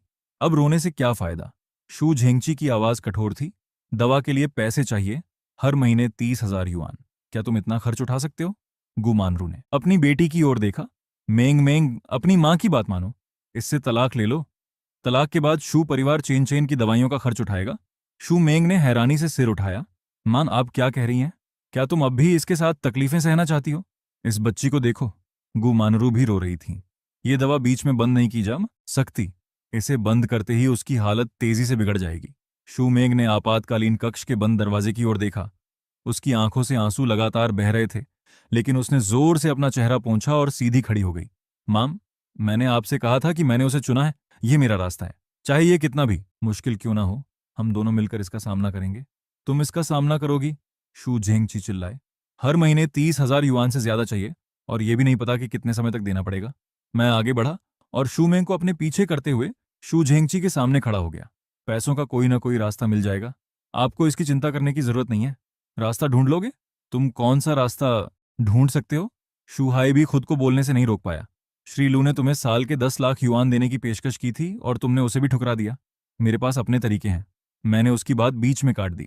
चेन चेन हमारी बेटी है, हम उसकी पूरी जिम्मेदारी उठाएंगे। शू झेंगची काफी देर तक मुझे घूरते रहे, फिर अचानक ठंडी हंसी हंसे। ठीक है, तुम्हारे अंदर बहुत स्वाभिमान है, अब इसे खुद ही संभालना। चलो यहां से। शू परिवार वहां से चला गया। शूमेंग मेरे कंधे पर सिर रखकर धीरे धीरे रो रही थी। उसका शरीर कांप रहा था।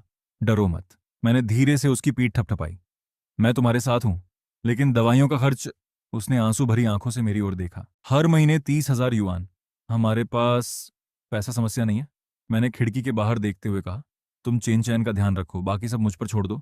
भुगतान काउंटर पर खड़ा होकर मैंने अपने हाथ में मौजूद बैंक कार्ड को देखा। उसके अंदर वह पैसा था जिसे हमने सुबह से रात तक मेहनत करके एक एक पैसा जोड़कर बचाया था। लेकिन मैं जानता था कि अपनी बेटी का इलाज कराने के लिए यह पैसा बिल्कुल भी पर्याप्त नहीं था। अपने पिछले जीवन में मैंने शून्य से शुरुआत करके 100 अरब युआन का साम्राज्य खड़ा किया था। इस जीवन में अपने परिवार के लिए मुझे तुरंत इतना पैसा कमाना था जो उनके लिए पर्याप्त हो।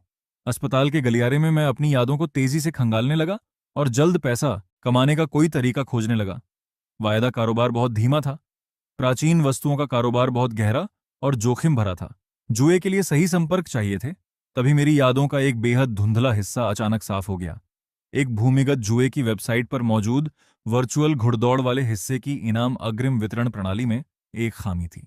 किसी व्यक्ति ने उस खामी का इस्तेमाल करके 3 दिनों के अंदर 20 लाख युआन से ज्यादा निकाल लिए। खातों का मिलान करते समय वेबसाइट को गड़बड़ी का पता चला था। इस खामी का सिद्धांत ज्यादा जटिल नहीं था, लेकिन दांव लगाने के लिए बिल्कुल सही समय और सटीक गणना जरूरी थी। किसी वर्चुअल दौड़ के आखिरी 30 सेकंड के दौरान वेबसाइट वास्तविक समय के भाव के आधार पर संभावित जीत की रकम को पहले ही उपलब्ध शेष राशि के रूप में दिखा देती थी। मुख्य बात यह थी कि उन आखिरी 30 सेकंड के अंदर अगर कोई उपयोगकर्ता उस वर्चुअल रकम से समाप्त होने वाली किसी दूसरी दौड़ पर नया दांव लगा देता, तो प्रणाली वास्तव में उस दांव को मान्य कर देती थी।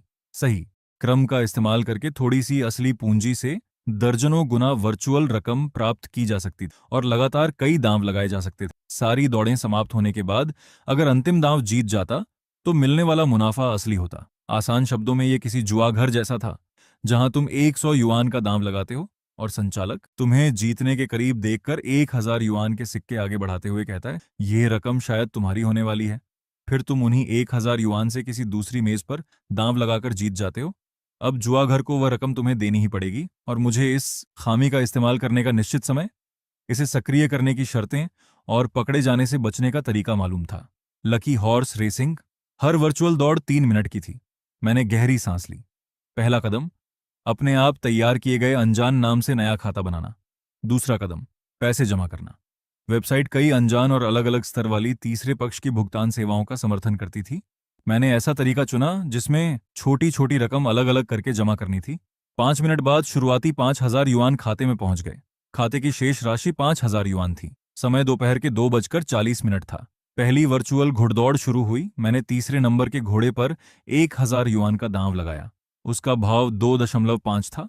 जैसे जैसे दौड़ का प्रदर्शन आगे बढ़ा और 40 सेकंड बाकी रहे, तीसरे नंबर का घोड़ा 5वें स्थान से दूसरे स्थान पर पहुंच गया। तभी प्रणाली के पटल के निचले दाएं कोने में मेरी उपलब्ध शेष राशि अचानक चमकी और 4,000 से बढ़कर 5,500 हो गई। प्रणाली ने 1,000 युआन के दाम से होने वाला संभावित 1,500 युआन का मुनाफा पहले ही जोड़ दिया था, लेकिन मैंने कुछ नहीं किया। ये केवल सामान्य प्रदर्शन था, वह असली खामी अभी सक्रिय नहीं हुई थी। तीसरे नंबर का घोड़ा मामूली अंतर से जीत गया। असली निपटारे के बाद 1,500 युआन का मुनाफा हुआ।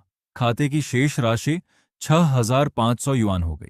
दूसरी दौड़ दोपहर 2:45 पर शुरू हुई। मैंने पहले 2 स्थानों पर आने वाले घोड़ों का अनुमान लगाते हुए क्विनेला पर 2,000 युआन लगाए। भाव 3.2 था। जब 30 सेकंड बाकी थे, प्रणाली ने दोबारा संभावित जीत की रकम पहले ही जोड़ दी। मेरी शेष राशि 4,500 से बढ़कर 11,400 युआन हो गई। 4,500 जमा 2,000 गुणा 3.2 बराबर 11,400। अब असली खेल शुरू होना था। दौड़ में 25 सेकंड बाकी रहते ही मैंने तेजी से एक दूसरी वर्चुअल फुटबॉल प्रतियोगिता खोली, जो समाप्त होने वाली थी और जिसमें छोटे दाम लगते थे।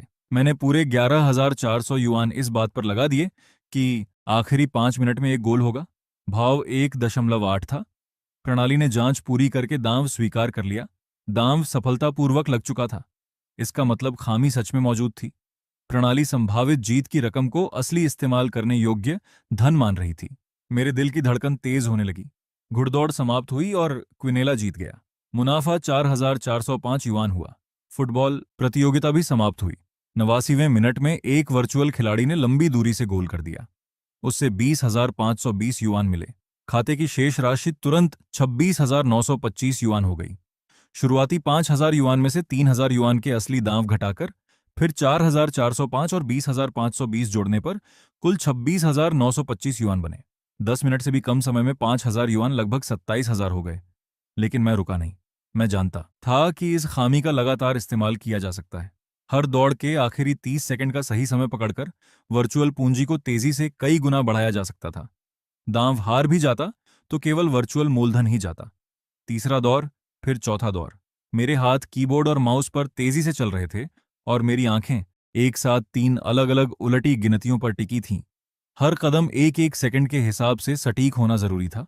दोपहर 3:21 पर मैंने अंतिम दौर की प्रक्रिया पूरी कर ली। पर्दे पर दिखाई दे रही खाते की अंतिम शेष राशि 7,26,800 युआन थी। मैंने केवल 5,000 युआन से 1 घंटे में 140 गुना से भी ज्यादा मुनाफा कमाया था।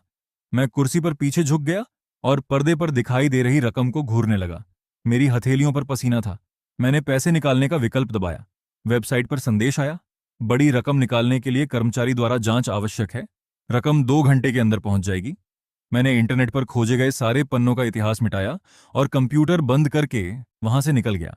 इंटरनेट कैफे से बाहर आते ही सूरज की रोशनी थोड़ी तेज लगी। मैंने आंखों के सामने हाथ रखा और गहरी सांस ली।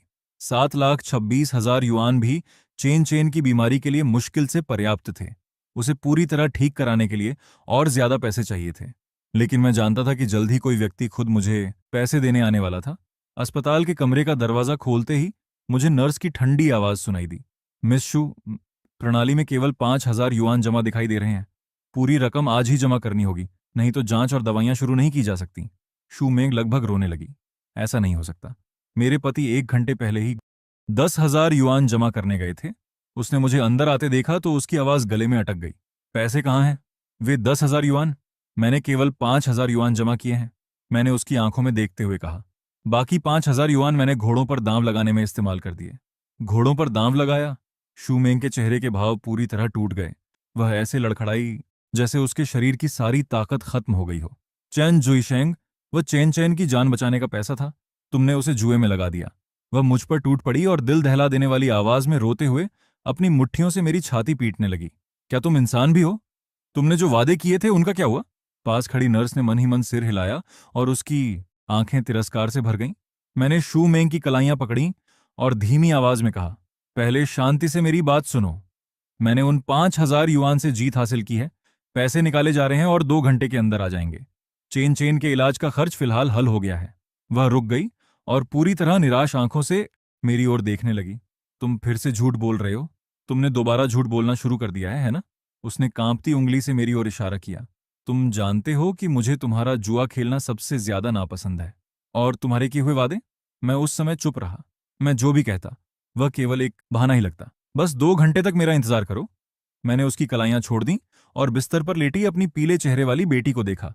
2 घंटे बाद मैं पैसे लेकर वापस आऊंगा।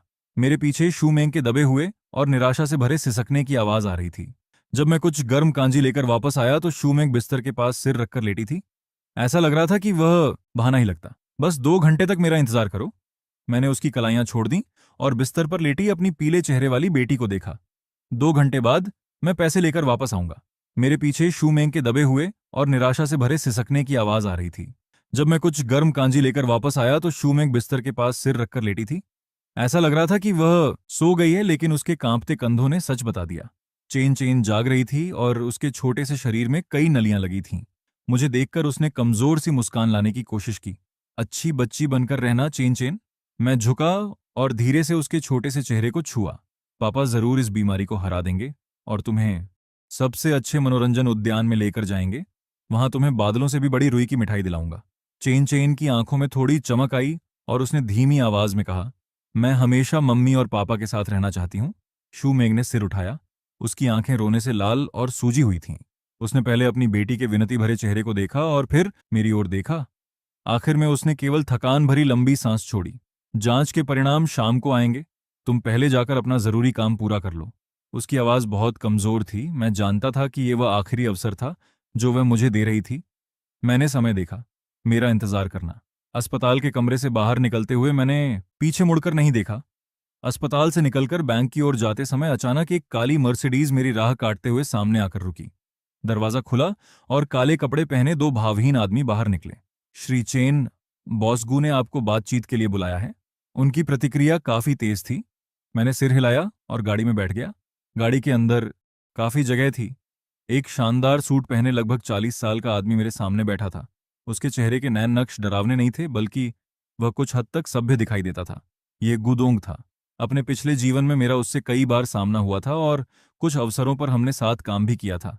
चेन जोइशेंग, उसने सिर उठाकर मुझे देखा। तुम काफी कुशल हो। मेरे 7-8 प्रोग्रामर पिछले 3 वर्षों से मेरी इस बेकार प्रणाली पर नजर रख रहे हैं और उन्हें एक भी खामी नहीं मिली। लेकिन तुम आए और एक ही कोशिश में इसमें छेद कर दिया। मुझे बताओ, तुम्हें यह खामी कैसे मिली? मैं सीट पर पीछे झुककर उसकी आंखों में देखने लगा। बॉस गू जुए का अड्डा चलाते हैं और फिर भी उन्हें लोगों के पैसे जीतने से डर लगता है। प्रणाली की खामी आपकी समस्या है। मैंने पैसे पूरी ईमानदारी से जीते हैं। क्या हुआ? अब पैसे देने से मुकरने का सोच रहे हैं? गुदोंग की आंखें सिकुड़ गईं। केवल 7 लाख युआन के लिए मैं गुदोंग पैसे देने से मना करने जितना छोटा आदमी नहीं हूं।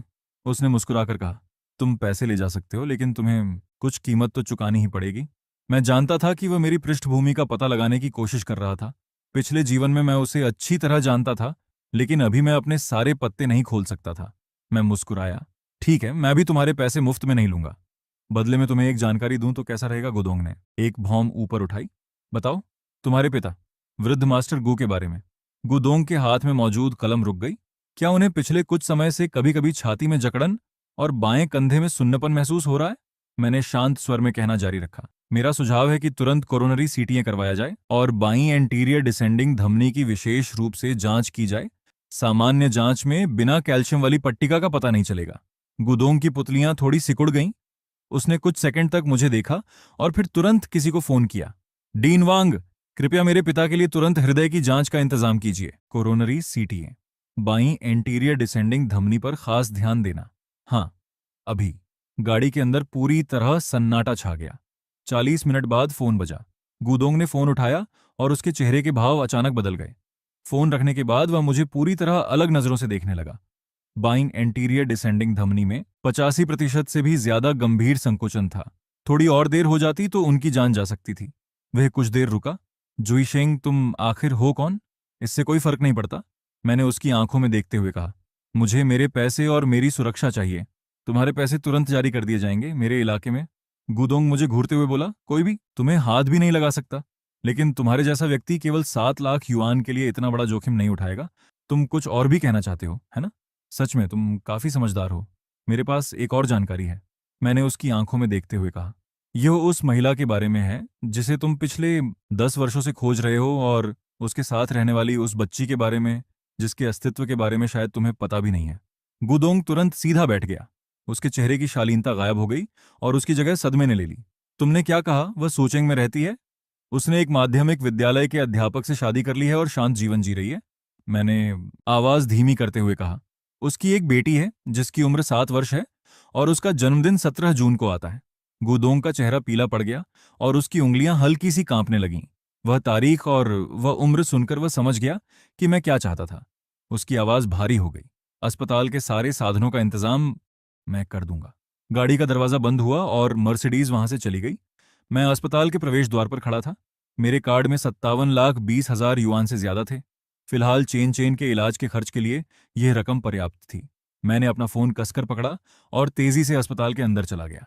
मैं जितनी तेजी से हो सकता था कमरे की ओर भागा और दरवाजा खोल दिया। शू मेंग वहां नहीं थी। मेरे ससुर शू झेंगची बिस्तर के पास बैठे थे और उनका चेहरा बुझा हुआ था।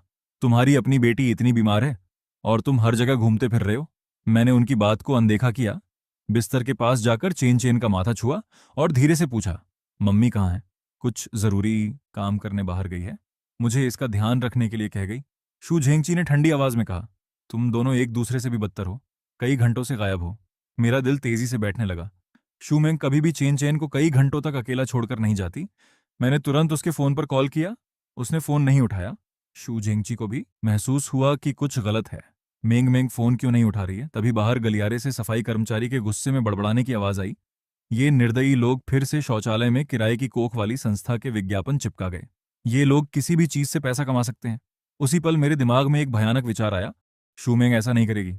नहीं, वह इतनी मूर्ख नहीं हो सकती। लेकिन अगले ही पल मुझे उसका आंसुओं से लाल और जिद से भरा चेहरा याद आया। वह ऐसा कर सकती थी। वह सच में ऐसा कर सकती थी। मैं मुड़ा और पूरी गति से कमरे से बाहर भागा। तुम कहाँ जा रहे हो? अस्पताल वाले अभी भी पैसे मांग रहे हैं, शू झेंगची ने पीछे से चिल्लाकर कहा। मैंने इलाज का सारा खर्च जमा कर दिया है। आप और नानी चेन चेन का ध्यान रखिए। मैं महिला शौचालय की ओर भागा और अंदर मौजूद महिलाओं की चीखों को अनदेखा करते हुए एक एक करके सारे दरवाजे खोलने लगा। तीसरे हिस्से की दीवार पर टेढ़े अक्षरों में एक फोन नंबर लिखा था। किराए की कोख के लिए अधिक भुगतान, 3 लाख युआन अग्रिम। मैंने तुरंत उस नंबर पर फोन किया। मुझे एक किराए की कोख वाली महिला चाहिए। मैंने अपनी आवाज धीमी रखते हुए ठंडे और कठोर स्वर में कहा। मुझे तुरंत एक बच्चा चाहिए, पैसे की चिंता मत करो। दूसरी ओर मौजूद महिला सावधान हो गई। महोदय, आपने गलत नंबर मिला दिया है। नाटक करना बंद करो। मैंने ठंडी हंसी हंसते हुए कहा। मेरी पत्नी बच्चे को जन्म नहीं देंगे सकती। मुझे एक लड़का चाहिए और लिंग चुनने की सुविधा होनी चाहिए। कुछ सेकंड तक सन्नाटा रहा। फिर महिला की आवाज अचानक गर्मजोशी और उत्साह से भर गई। बॉस, आपको तो काफी जानकारी है। हम ये कर सकते हैं, लेकिन कीमत। पैसे की चिंता मत करो। मैंने उसकी बात काट दी। लेकिन महिला मैं खुद चुनूंगा। उसे पहले किराए की कोख बनने का अनुभव नहीं होना चाहिए। बिल्कुल नहीं हो। उसने पहले कभी बच्चे को जन्म न दिया हो। जवान और स्वस्थ हो, साथ ही उसके जीन अच्छे हों। अभी ऐसी कोई महिला तैयार नहीं है। महिला ने माफी मांगते हुए कहा। बॉस, सच में हमारे पास अभी कोई उपलब्ध नहीं है। मुझसे झूठ मत बोलो। मैंने अपनी आवाज ऊंची की। तुम्हारे पास एक नई महिला है जो आज ही प्रारंभिक जांच के लिए आई है। क्या उसने अनुबंध पर हस्ताक्षर कर दिए हैं? महिला साफ तौर पर चौंक गई। आपको ये कैसे पता चला? मैंने ठंडे स्वर में कहा। मुझे पता भेजो, मैं अभी उसे देखने आ रहा हूं। अगर वह मुझे पसंद आई तो मैं दोगुने पैसे दूंगा। दोगुने? उसकी आवाज पूरी तरह बदल गई। बॉस, क्या आप सच कह रहे हैं? मैं जल्दी में हूं। 20 मिनट में पहुंच जाऊंगा। उस नई महिला को मेरे लिए रोक कर रखना। अगर उसने पहले ही अनुबंध पर हस्ताक्षर करके प्रक्रिया शुरू कर दी है तो रहने दो। नहीं, अभी कोई अनुबंध नहीं हुआ है, केवल शुरुआती जांच पूरी हुई है। बॉस, आप आ जाइए। हम आपका इंतजार करेंगे। मैंने फोन काटा और तेजी से अस्पताल से बाहर निकला। मैंने एक टैक्सी रोकी और चालक को पता बताया।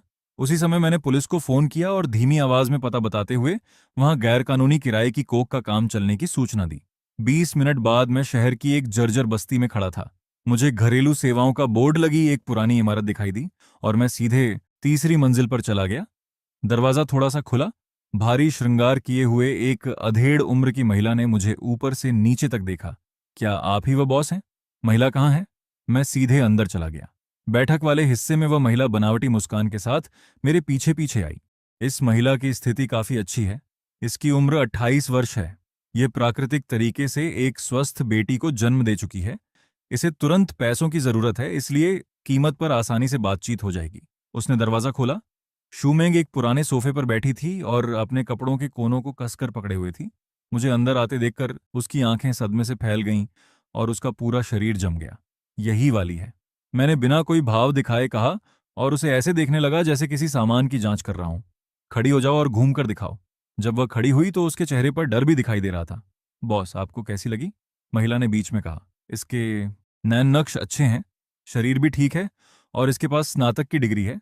मैं शूमेंग के पास गया और उसके चेहरे को ध्यान से देखा। ये बहुत दुबली है। क्या ये लड़के को जन्म दे सकती है? इसकी 100% गारंटी नहीं दे सकते, लेकिन हम जांच करके चुनाव कर सकते हैं। महिला ने जल्दी से समझाया। मुझे हर हाल में लड़का ही चाहिए। मैंने ठंडे स्वर में कहा। मैं ज्यादा पैसे दे सकता हूं, लेकिन अगर लड़की हुई तो पूरी जिम्मेदारी तुम्हारी होगी। बॉस, इसमें बहुत ज्यादा जोखिम है। जोखिम बड़ा है तो मुनाफा भी बड़ा होगा। मैं महिला की ओर मुड़ा। मुझे यही चाहिए। अपनी कीमत बताओ और अभी अनुबंध तैयार करो। मैं इसे अभी अपने साथ ले जा रहा हूँ। बॉस, लेकिन प्रक्रिया। मैं जल्दी में हूँ। मैंने अपनी जेब से बैंक कार्ड निकाला। पैसे की कोई समस्या नहीं है। मैं इसे अभी अपने साथ ले जाऊंगा। अधेड़ महिला की आंखें इधर उधर घूमने लगीं। बॉस, ये हमारी सामान्य प्रक्रिया नहीं है। अगर आप इसे लेकर चले गए और फिर तो किसी ऐसे व्यक्ति को बुलाओ जो निर्णय ले सके। मैंने उसे घूरते हुए कहा। या फिर तुम निर्णय नहीं ले सकती? महिला के चेहरे के भाव बदल गए। बॉस, एक क्षण प्रतीक्षा कीजिए। वह बाहर गई और दरवाजा बंद कर दिया। दरवाजा बंद होते ही शूमेंग तेजी से मेरे पास आई और मेरी बांह पकड़ ली। क्या तुम पागल हो गए हो? हमें अभी यहां से निकलना होगा। मैंने उसका हाथ कसकर पकड़ा। मुझ पर भरोसा करो। तभी दरवाजे के बाहर कदमों की आवाज सुनाई दी। दरवाजा खुला। वह अधेड़ महिला, दो भारी शरीर वाले पुरुषों और सूट पहने, सुनहरे किनारों वाला चश्मा लगाए एक अधेड़ व्यक्ति के साथ वापस आई। बॉस, ये हमारे महाप्रबंधक चेन है। महाप्रबंधक चैन ने मुझे ऊपर से नीचे तक देखा। मैंने सुना है कि बॉस किसी महिला को तुरंत अपने साथ ले जाना चाहते हैं। हाँ, अपनी कीमत बताओ। लड़के की गारंटी सहित पूरा खर्च 8 लाख युआन होगा। ठीक है, अभी 50,000 युआन अग्रिम दूंगा। रकम भेजने के बाद महिला को अपने साथ ले जाऊंगा। गर्भ की पुष्टि होने के बाद बाकी भुगतान कर दूंगा। महाप्रबंधक चेन मुस्कुराया। बॉस, यहाँ इस तरह काम नहीं होता। आपको अभी पूरी रकम देनी होगी। उसके बाद हम महिला को आपके बताए स्थान तक पहुंचा देंगे। उसने अपना चश्मा ऊपर करते हुए क्रूर मुस्कान के साथ कहा, वरना मुझे डर है कि आप यहां से बाहर नहीं जा पाएंगे। मैंने आंखें सिकोड़ लीं। मेरे पैसे लेना इतना आसान नहीं है। ये इस बात पर निर्भर करता है कि तुम में इस दरवाजे से बाहर निकलने की क्षमता है भी या नहीं। महाप्रबंधक चेन ने इशारा किया और दोनों भारी शरीर वाले आदमी मेरे करीब आने लगे। तभी नीचे से पुलिस की गाड़ियों की हल्की आवाज सुनाई दी। महाप्रबंधक चेन का चेहरा अचानक बदल गया। तुमने पुलिस को बुलाया है? मैंने किसी को नहीं बुलाया, लेकिन ऐसा लगता है कि तुम्हारा धंधा पूरी तरह साफ नहीं है। पुलिस की आवाज तेजी से करीब आने लगी और नीचे से चिल्लाने की आवाजें सुनाई दी। महाप्रबंधक चेन ने गाली दी, इसकी टांगें तोड़ दो और इसे पिछले दरवाजे से ले जाओ। दोनों भारी शरीर वाले आदमी बाईं और दाईं ओर से मुझ पर झपटे। मैंने शू मेंग को जोर से दीवार की ओर धकेला, एक कुर्सी उठाई और बाईं ओर वाले आदमी पर पूरी ताकत से दे मारी। कुर्सी उसके कंधे पर लगकर टूट गई। वह दर्द से कराहते हुए लड़खड़ाया, लेकिन दूसरे आदमी का मुक्का पहले ही मेरी कनपटी की ओर आ रहा था। मैं मुश्किल से बच पाया। उसका मुक्का मेरे गाल की हड्डी को छूता हुआ निकल गया और वहां तेज जलन होने लगी। इससे पहले कि मैं खुद को संभाल पाता, ठंडी धातु चमकी। उसने सच में स्प्रिंग वाला चाकू निकाल लिया था और उसे सीधे शूमेंग की ओर घोंप रहा था। उसकी चीख मेरे कानों में गूंज उठी। पलक झपकते ही मैं आगे कूदा और शूमेंग के सामने खड़ा हो गया। चाकू के मांस में घुसने की धीमी सी आवाज आई। उसी पल मेरे बाएं कंधे में असहनीय दर्द फूट पड़ा। पहले बर्फ जैसी ठंडक महसूस हुई और फिर तेज जलन। उस आदमी ने नहीं सोचा था कि मैं खुद चाकू के सामने आ जाऊंगा। वे एक क्षण के लिए जम गया। उसी पल मैंने अपने दाएं हाथ से चाकू पकड़े, उसके हाथ को पकड़ लिया और अपना माथा उसकी नाक पर दे मारा। हड्डी टूटने की आवाज उसकी चीख के साथ मिल गई। उसने चाकू का हथा छोड़ दिया और लड़खड़ाते हुए पीछे हटा। पुलिस, कोई नहीं हिलेगा, सभी जमीन पर लेट जाओ। उसी पल पुलिसकर्मी ऊपर पहुंच गए। मैं अपने खून बहते बाएं कंधे को दबाते हुए शूमेंग के सामने खड़ा रहा और अपना दायां हाथ ऊपर उठाया। अधिकारी, हम पीड़ित हैं। महाप्रबंधक चेन जमीन पर पड़ा था और अब भी छूटने की कोशिश कर रहा था, लेकिन पुलिस अधिकारियों ने उसे दबोच रखा था। एक युवा पुलिस अधिकारी ने मुझे खून से लथपथ देखा और तुरंत अपने संचार यंत्र में कहा, यहां एक व्यक्ति घायल है, तुरंत रोगी वाहन की जरूरत है। शूमेंग तेजी से मेरे पास आई। उसके हाथ कांप रहे थे और वह मेरे घाव के आसपास दबाव बनाने लगी। उसके चेहरे पर लगातार आंसू बह रहे थे। तुम्हारा इतना खून बह रहा है? मैंने दीवार का सहारा लिया और जबरदस्ती मुस्कुराते हुए अपने सही हाथ से धीरे से उसका चेहरा छुआ। कोई बात नहीं, बस मानसर का घाव है। जरूरी बात यह है कि तुम सुरक्षित हो। जब हम पुलिस थाने से बाहर निकले तब बाहर पूरी तरह अंधेरा हो चुका था। शूमेंग ने मेरी बांह कसकर पकड़ रखी थी। उसकी उंगलियां ठंडी थीं और हल्की हल्की कांप रही थीं। हम एक शांत जगह तक पहुंचे तो वह रुक गई। उसने आंसुओं से भीगे चेहरे के साथ मेरी ओर देखते हुए पूछा, तुम्हें कैसे पता चला कि मैं वहां थी? तुमने अकेले वहां आने की हिम्मत कैसे की? मैंने हाथ बढ़ाकर धीरे से उसके आंसू पोंछे। अस्पताल वापस पहुंचने पर नर्स ने मेरे घाव का इलाज किया। मेरे बाएं कंधे पर लगे चाकू के घाव में 1 दर्जन से ज्यादा टांके लगाने पड़े। डॉक्टर ने कहा कि अगर चाकू थोड़ा और गहरा जाता तो नसों को नुकसान पहुंच सकता था। पट्टी करवाने के बाद मैंने शूमेंग से कहा कि वह पहले चेन चेन को देखने के लिए कमरे में चली जाए। वह थोड़ी झिझकी, लेकिन इतने लंबे समय तक अपनी बेटी से दूर रहने के कारण वह चिंतित थी। आखिर में उसने सिर हिला दिया। मैं उपचार कक्ष की कुर्सी पर बैठकर अपनी सांसें सामान्य करने लगा। जैसे ही मैं उठने वाला था मेरा फोन बज गया। बैंक से संदेश आया था। गुदोंग ने एक और रकम भेजी थी और लिखा था कि यह चेन चेन के इलाज में सहायता के लिए है। मैंने रकम देखी, ये पर्याप्त थी। जब मैंने अस्पताल के कमरे का दरवाजा खोला तब शूहाई गलियारे के आखिर में फोन पर बात कर रहा था। मुझे देखते ही उसका चेहरा काला पड़ गया। उसने फोन काटा और मेरे पास आ गया। चेन जोइशेंग, उसने धीमी आवाज में पूछा, अभी दवाइयों के लिए जमा किए गए 5 लाख युआन कहां से आए? मैंने घोड़ों पर दांव लगाकर जीते हैं, मैंने कहा। वह कुछ सेकंड तक मुझे घूरता रहा और फिर ठंडी हंसी हंसकर बोला, चैन जोइशेंग, तुमने इतने वर्षों तक जुआ खेला लेकिन कभी एक पैसा घर लेकर नहीं आए। अब जब बच्ची इतनी बीमार है तो तुमने अचानक इतनी बड़ी रकम जीत ली। मैंने कोई उत्तर नहीं दिया। मुझे लगता है कि तुम श्रीलू से पैसे उधार मांगने गए थे। नौकरी ठुकराते समय तो बड़े स्वाभिमानी बनने का नाटक किया, लेकिन बाद में पैसे मांगने के लिए घुटनों के बल उनके पास पहुंच गए। वह मुड़ा और वहां से जाने लगा। मैं तुम्हें चेतावनी दे रहा हूं, 10 लाख युआन के इस कर्ज में शू मेंग को मत घसीटना। मैं वहीं खड़ा उसे जाते हुए देखता रहा। अगले पूरे महीने चेन चेन अस्पताल में रही। आइडियोपैथिक पल्मोनरी आर्टेरियल हाइपरटेंशन बेहद दुर्लभ बीमारी थी। देश में हम केवल विदेश से मंगाई गई लक्षित दवाइयों की सहायता से उसकी हालत को स्थिर रख सकते थे, लेकिन फिर भी उसकी स्थिति धीरे धीरे बिगड़ती जा रही थी। शू मेंग और मैं बारी बारी से उसके पास रहते थे। वह दिन के समय उसकी देखभाल करती और मैं रात में रहता। जब हम थक जाते तो गलियारे में रखी कुर्सियों पर कुछ समय आराम कर लेते। भूख लगने पर अस्पताल की भोजनशाला से मिलने वाला सबसे सस्ता डिब्बा बंद खाना खाते। शू परिवार का कोई भी व्यक्ति हमसे मिलने नहीं आया। मैं जानता था कि शू मेंग अंदर से बहुत दुखी थी, लेकिन उसने कभी कुछ नहीं कहा। कभी कभी मैं आधी रात में जागता और उसे बिस्तर के पास बैठे हुए देखता।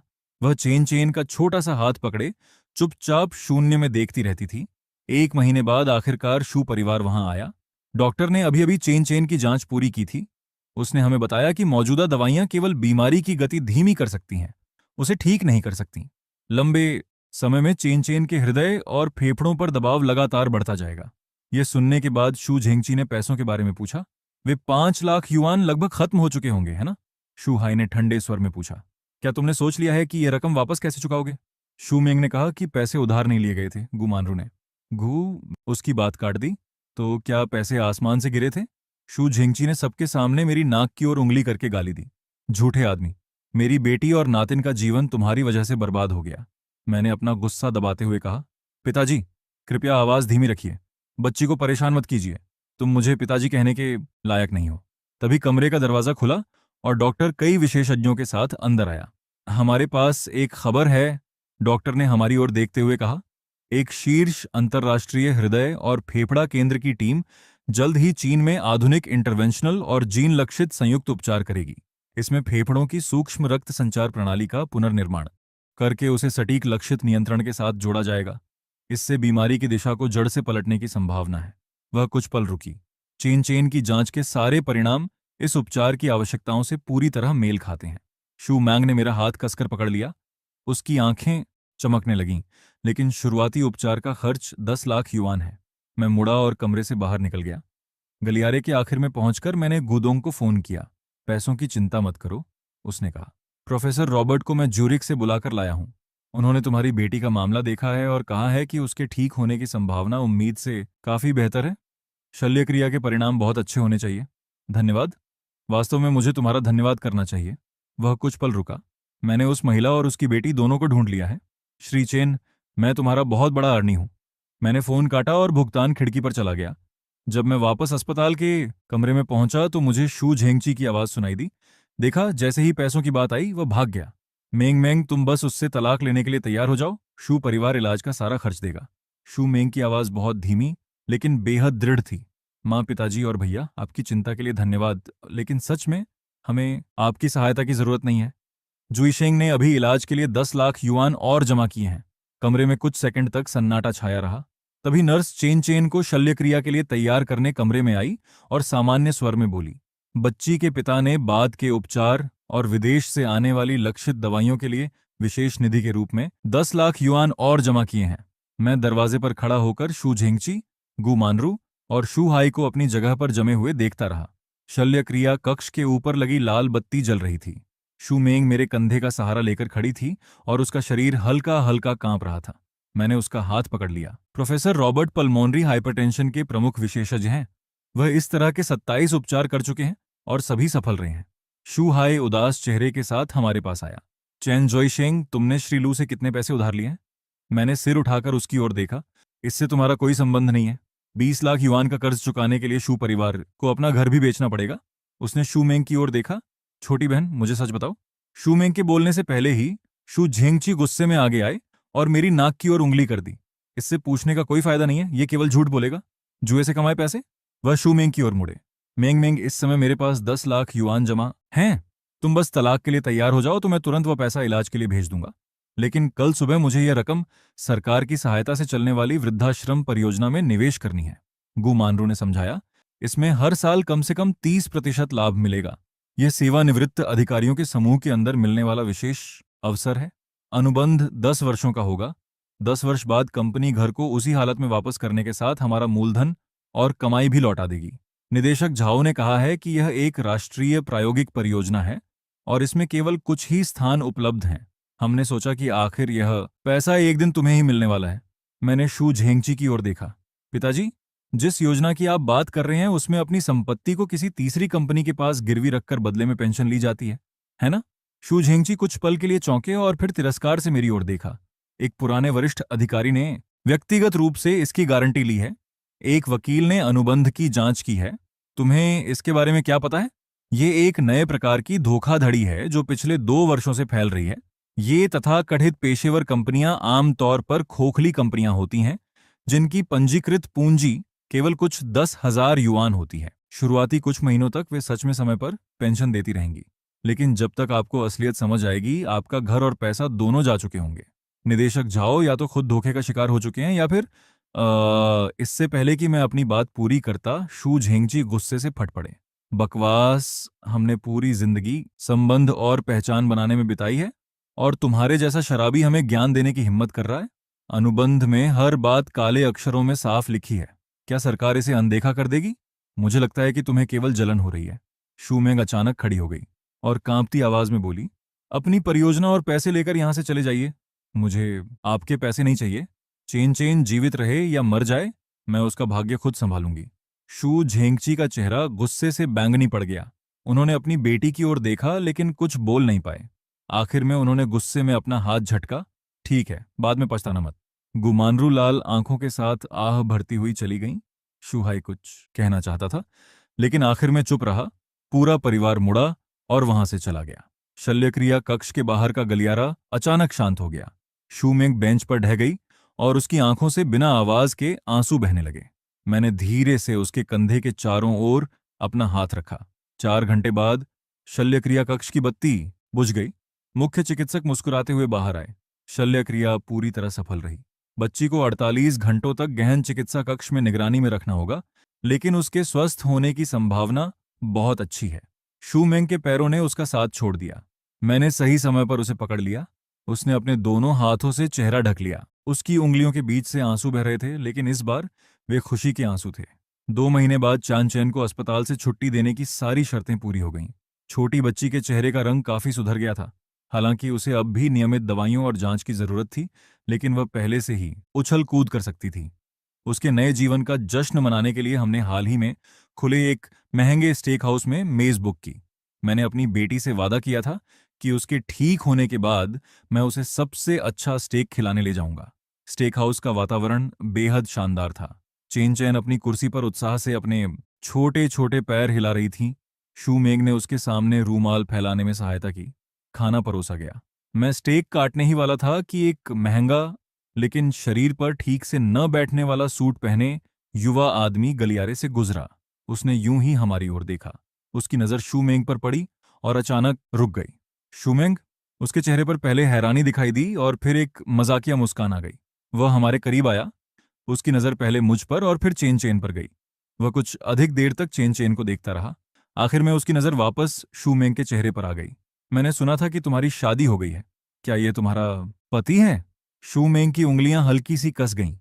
इस आदमी का नाम झू फांग था। बहुत पहले शूमेंग के माता पिता उसकी शादी इसी व्यक्ति से करवाना चाहते थे। उसे देखते ही शूमेंग का शरीर साफ तौर पर अकड़ गया। झू फांग। शूमेंग की आवाज असहज थी। क्या संयोग है? झू फांग मेरी ओर मुड़ा और मुझे ऊपर से नीचे तक देखने लगा। वह साफ तौर पर मेरा आकलन कर रहा था। उसने अपना हाथ आगे बढ़ाया। श्री चेन, आपसे मिलकर अच्छा लगा। क्या ये आपकी बेटी है? ये तो काफी बड़ी हो गई है। मैं खड़ा हुआ और उससे हाथ मिलाया। उसने जानबूझकर मेरे हाथ को जोर से दबाया। मैं बिल्कुल नहीं हिला और केवल शांति से उसे देखता रहा। जब इतना बड़ा संयोग हो ही गया है तो हम साथ क्यों ना बैठें? झू फांग ने सामान्य स्वर में कहा। फिर वह अपने पीछे खड़ी सलीके से श्रृंगार की हुई महिला की ओर मुड़ा। हे पिंग, यह मेरी पुरानी दोस्त शूमेंग और उसका पति है। मेंग मेंग, यह मेरी प्रेमिका हेपिंग है। उसने पुरानी दोस्त और प्रेमिका शब्दों पर थोड़ा ज्यादा जोर दिया। हे पिंग की नजर तेजी से शूमेंग पर घूमी और आखिर में उसके कपड़ों पर जाकर रुकी। उसके चेहरे पर श्रेष्ठता का हल्का भाव उभर आया। वह चमकती मुस्कान के साथ बोली, आप बहन शू हैं, है ना? क्या संयोग है। चलिए साथ बैठते हैं। मेज के नीचे शूमेंग ने धीरे से मेरा हाथ पकड़ लिया। मैंने भी उसका हाथ पकड़कर पिंग की ओर मुस्कुराते हुए कहा, बहन शू कहकर आप कुछ ज्यादा ही विनम्र हो रही हैं। आप तो मेरी पत्नी से काफी ज्यादा परिपक्व दिखाई देती हैं। हे पिंग का चेहरा अकड़ गया। जू फांग ने कई महंगे पकवान मंगवाए और फिर मेरी ओर देखा। श्री चेन, आप इस समय क्या काम करते हैं? आज का खर्च मैं उठाऊंगा। मैं एक छोटा सा व्यवसाय चलाता हूं। मैंने सपाट स्वर में कहा। छोटा व्यवसाय भी अच्छा होता है, उसमें आजादी रहती है। वह वेटर की ओर मुड़ा। हमारे लिए 2015 की मोनराशे ड्राई व्हाइट वाइन की एक बोतल लाओ। पहले उसे हवा लगने देना। उसने वाइन का नाम बेहद सहजता से बोला और फिर शू मेंग की ओर देखा। मेंग मेंग, मुझे याद है कि तुम पहले ज्यादा शराब नहीं पीती थी, लेकिन ये व्हाइट वाइन समुद्री भोजन के साथ बहुत अच्छी लगती है। तुम थोड़ी सी छक सकती हो?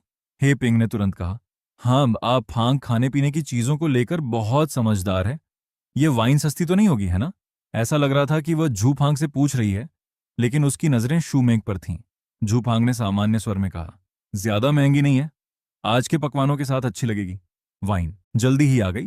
शिष्टाचार के अनुसार वेटर ने छकने के लिए झू फांग के प्याले में थोड़ी सी वाइन डाली। झू फांग ने प्याले को घुमाया, उसकी खुशबू सूंघी और एक घूंट लेकर कुछ पल तक स्वाद महसूस किया। फिर उसने सिर हिलाया। ठीक है। उसकी पूरी प्रक्रिया जानबूझकर बहुत दिखावटी थी। जैसे ही वेटर सभी के प्यालों में वाइन डालने वाला था, मैंने धीरे से हाथ उठाकर उसे रोक दिया और शूमेंग के सामने रखा प्याला उठा लिया। माफ कीजिए, क्या आप इस प्याले को बदल सकते हैं? इसे पर्याप्त समय तक ठंडा नहीं किया गया है। इससे मोनराशे की फलों जैसी सुगंध और खनिज स्वाद प्रभावित होगा। खास तौर पर इसके हल्के और नाजुक स्वाद पर असर पड़ेगा। वेटर चौंक गया। उसने कई बार माफी मांगी और तुरंत प्याला बदल दिया। मैंने नया प्याला लेकर ध्यान से उसकी जांच की, फिर वाइन उठाकर शू मेंग के लिए थोड़ी सी डाली। उसने हैरानी से मेरी ओर देखा, प्याला उठाया और सावधानी से एक छोटा घूंट लिया। झू फांग के चेहरे का सहज भाव लड़खड़ा गया। उसने गला साफ करते हुए कहा, श्री चेन प्यालों को लेकर काफी समझदार हैं, लेकिन मोनराशे क्षेत्र की असली खासियत पुलिनी की सुंदरता और शासान के गहरे स्वाद के बीच संतुलन बनाना है। मैं हल्का सा मुस्कुराया। 2015 की वाइन अच्छी है, लेकिन अगर इसे आज के समुद्री भोजन के साथ सही तरह मिलाना हो तो पड़ोसी क्षेत्र की 2014 की कॉटन शार्लेमेन बनावट के मामले में ज्यादा उपयुक्त होगी। झू फांग का चेहरा अकड़ गया। उसने गंभीर भाव के साथ बात का विषय बदल दिया। मेंग मेंग, मैंने पिछले 2 वर्षों में अपनी भूदृश्य निर्माण कंपनी शुरू की है।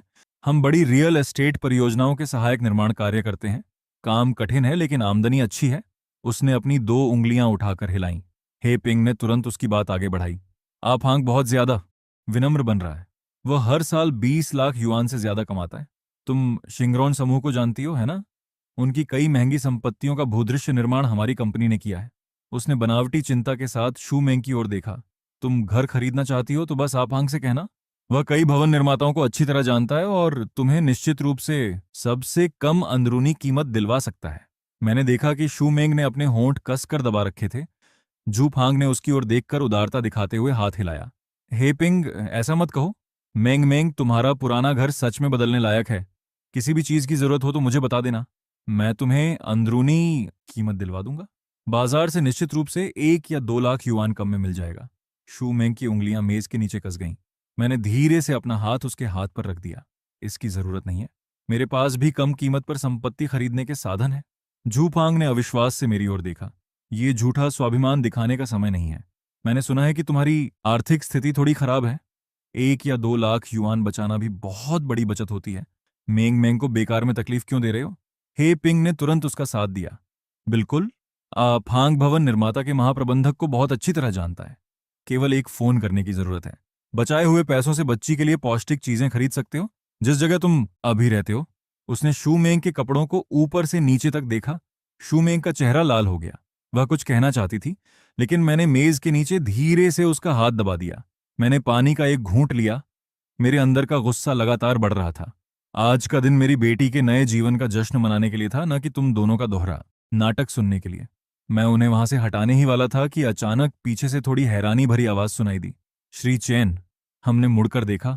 लू शिंगरांग निजी कमरे की दिशा से तेजी से हमारी ओर आ रहा था। उसके चेहरे पर सच्ची मुस्कान थी। मैं थोड़ा हैरान हुआ। अंदर आते समय मैंने प्रसिद्ध लोगों वाली दीवार पर उसकी और इस जगह के मालिक की तस्वीर देखी थी, लेकिन मुझे उम्मीद नहीं थी कि वह सच में यहां मिल जाएगा। झू फांग स्प्रिंग की तरह अपनी जगह से उछलकर खड़ा हो गया। उसकी कुर्सी तेज आवाज के साथ गिर पड़ी। उसने घबराकर उसे सीधा किया। उसका चेहरा चापलूसी से भरा था। वह झुककर अपने दोनों हाथ आगे बढ़ाते हुए बोला, क्या संयोग है? मैं भूदृश्य निर्माण कंपनी का झूफांग हूं। पिछले वर्ष के आखिर में आपकी कंपनी के धन्यवाद समारोह में मैंने आपको देखा था। क्या आपको मैं याद हूं? उसने घमंड से हमारी ओर देखा। लू शिंगरांग ने हल्की सी भौं सिकोड़ ली। उसे साफ तौर पर याद नहीं था कि ये कौन है, लेकिन उसकी नजर तेजी से झू फांग को पार करके मुझ पर आकर रुक गई। फिर भी शिष्टाचार के कारण लू शिंगरांग ने थोड़ी देर के लिए उससे हाथ मिलाया और सपाट स्वर में कहा, अच्छा नमस्कार। वह थोड़ी देर का हाथ मिलाना झू फांग के लिए मावताई शराब पीने जैसा था। उसके गाल लाल हो गए और सीधा होकर खड़ा हो गया। लेकिन लू शिंगरांग ने लगभग तुरंत अपना हाथ वापस खींच लिया। वह मेरी ओर मुड़ा, जमे हुए झू फांग के पास से निकलकर मेरे सामने आया और हाथ आगे बढ़ाया। श्री चेन, क्या संयोग है? पिछली बार अलग होने के बाद से ही मैं आपसे संपर्क करना चाहता था, लेकिन मुझे डर था कि परिवार की देखभाल के दौरान आपको परेशान न कर दूं। आज यहां आपसे मिलना सच में भाग्य की बात है। मैं खड़ा हुआ और उससे हाथ मिलाया। श्रीलू, बहुत समय बाद मिलना हुआ। मैंने अपने पास खड़े झू फांग की आंखों को हैरानी से फैलते देखा। उसका पूरा शरीर ऐसे जम गया था जैसे उस पर बिजली गिर गई हो। उसके चेहरे की चापलूसी भरी मुस्कान अभी तक गायब नहीं हुई थी और उसमें सदमे का भाव भी मिल गया था। उसका चेहरा बेहद हास्यास्पद दिखाई दे रहा था। हे पिंग, लू शिंगरांग को नहीं पहचानती थी। उसने केवल यह देखा कि उसके प्रेमी को अनदेखा करके मुंह जैसे फल बेचने वाले के साथ यह प्रभावशाली आदमी हंसते हुए बातचीत कर रहा था। उसने होंठ सिकोड़कर इतनी धीमी आवाज में नहीं कहा, अच्छा अब फल बेचने वाले भी रियल एस्टेट के बारे में बातें करने लगे हैं। क्या नई बात है? ये वाक्य निकलते ही माहौल ठंडा हो गया। लू शिंगरांग की मुस्कान गायब हो गई। उसकी तीखी नजर हेपिंग की ओर गई और फिर सवाल भरी आंखों से मेरी ओर देखने लगी। मैंने उसका हाथ छोड़कर शांत स्वर में कहा, ये मेरी पत्नी के पुराने परिचित हैं। संयोग से यहां मुलाकात हो गई।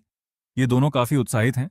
इन्होंने सुना कि हम घर खरीदना चाहते हैं, इसलिए ये आपकी परियोजना में कम अंदरूनी कीमत पर घर दिलवाने के लिए किसी से हमारी पहचान करवाने पर जोर दे रहे थे। लू शिंगरांग काफी समझदार व्यक्ति था। उसके चेहरे पर मुस्कान वापस आ गई, लेकिन इस बार वह बनावटी थी और उसमें हल्की ठंडक भी थी। उसने मेरी ओर देखकर तेज आवाज में कहा, अरे मेरे छोटे भाई, तुम भी कमाल करते हो। उसने मेरी बांह थपथपाई। हमारे रिश्ते के होते हुए तुम मेरा घर खरीदने के लिए कम कीमत की बात क्यों कर रहे हो? उसने हैरान खड़े झूफांग और हेपिंग की ओर देखा। उसकी मुस्कान नहीं बदली, लेकिन उसके स्वर में एक श्रेष्ठता थी। मेरे छोटे भाई भाभी और ये प्यारी सी बच्ची।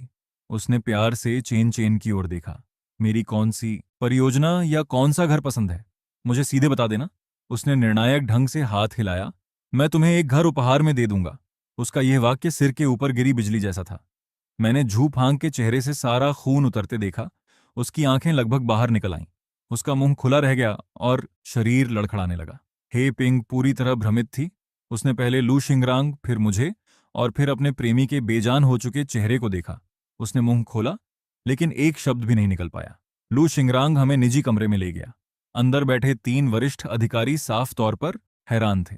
मैं आप लोगों से परिचय करवाता हूं, लू शिंगरांग ने बड़े उत्साह के साथ कहा। ये श्री चेन जोइशेंग हैं, मेरे मार्गदर्शक।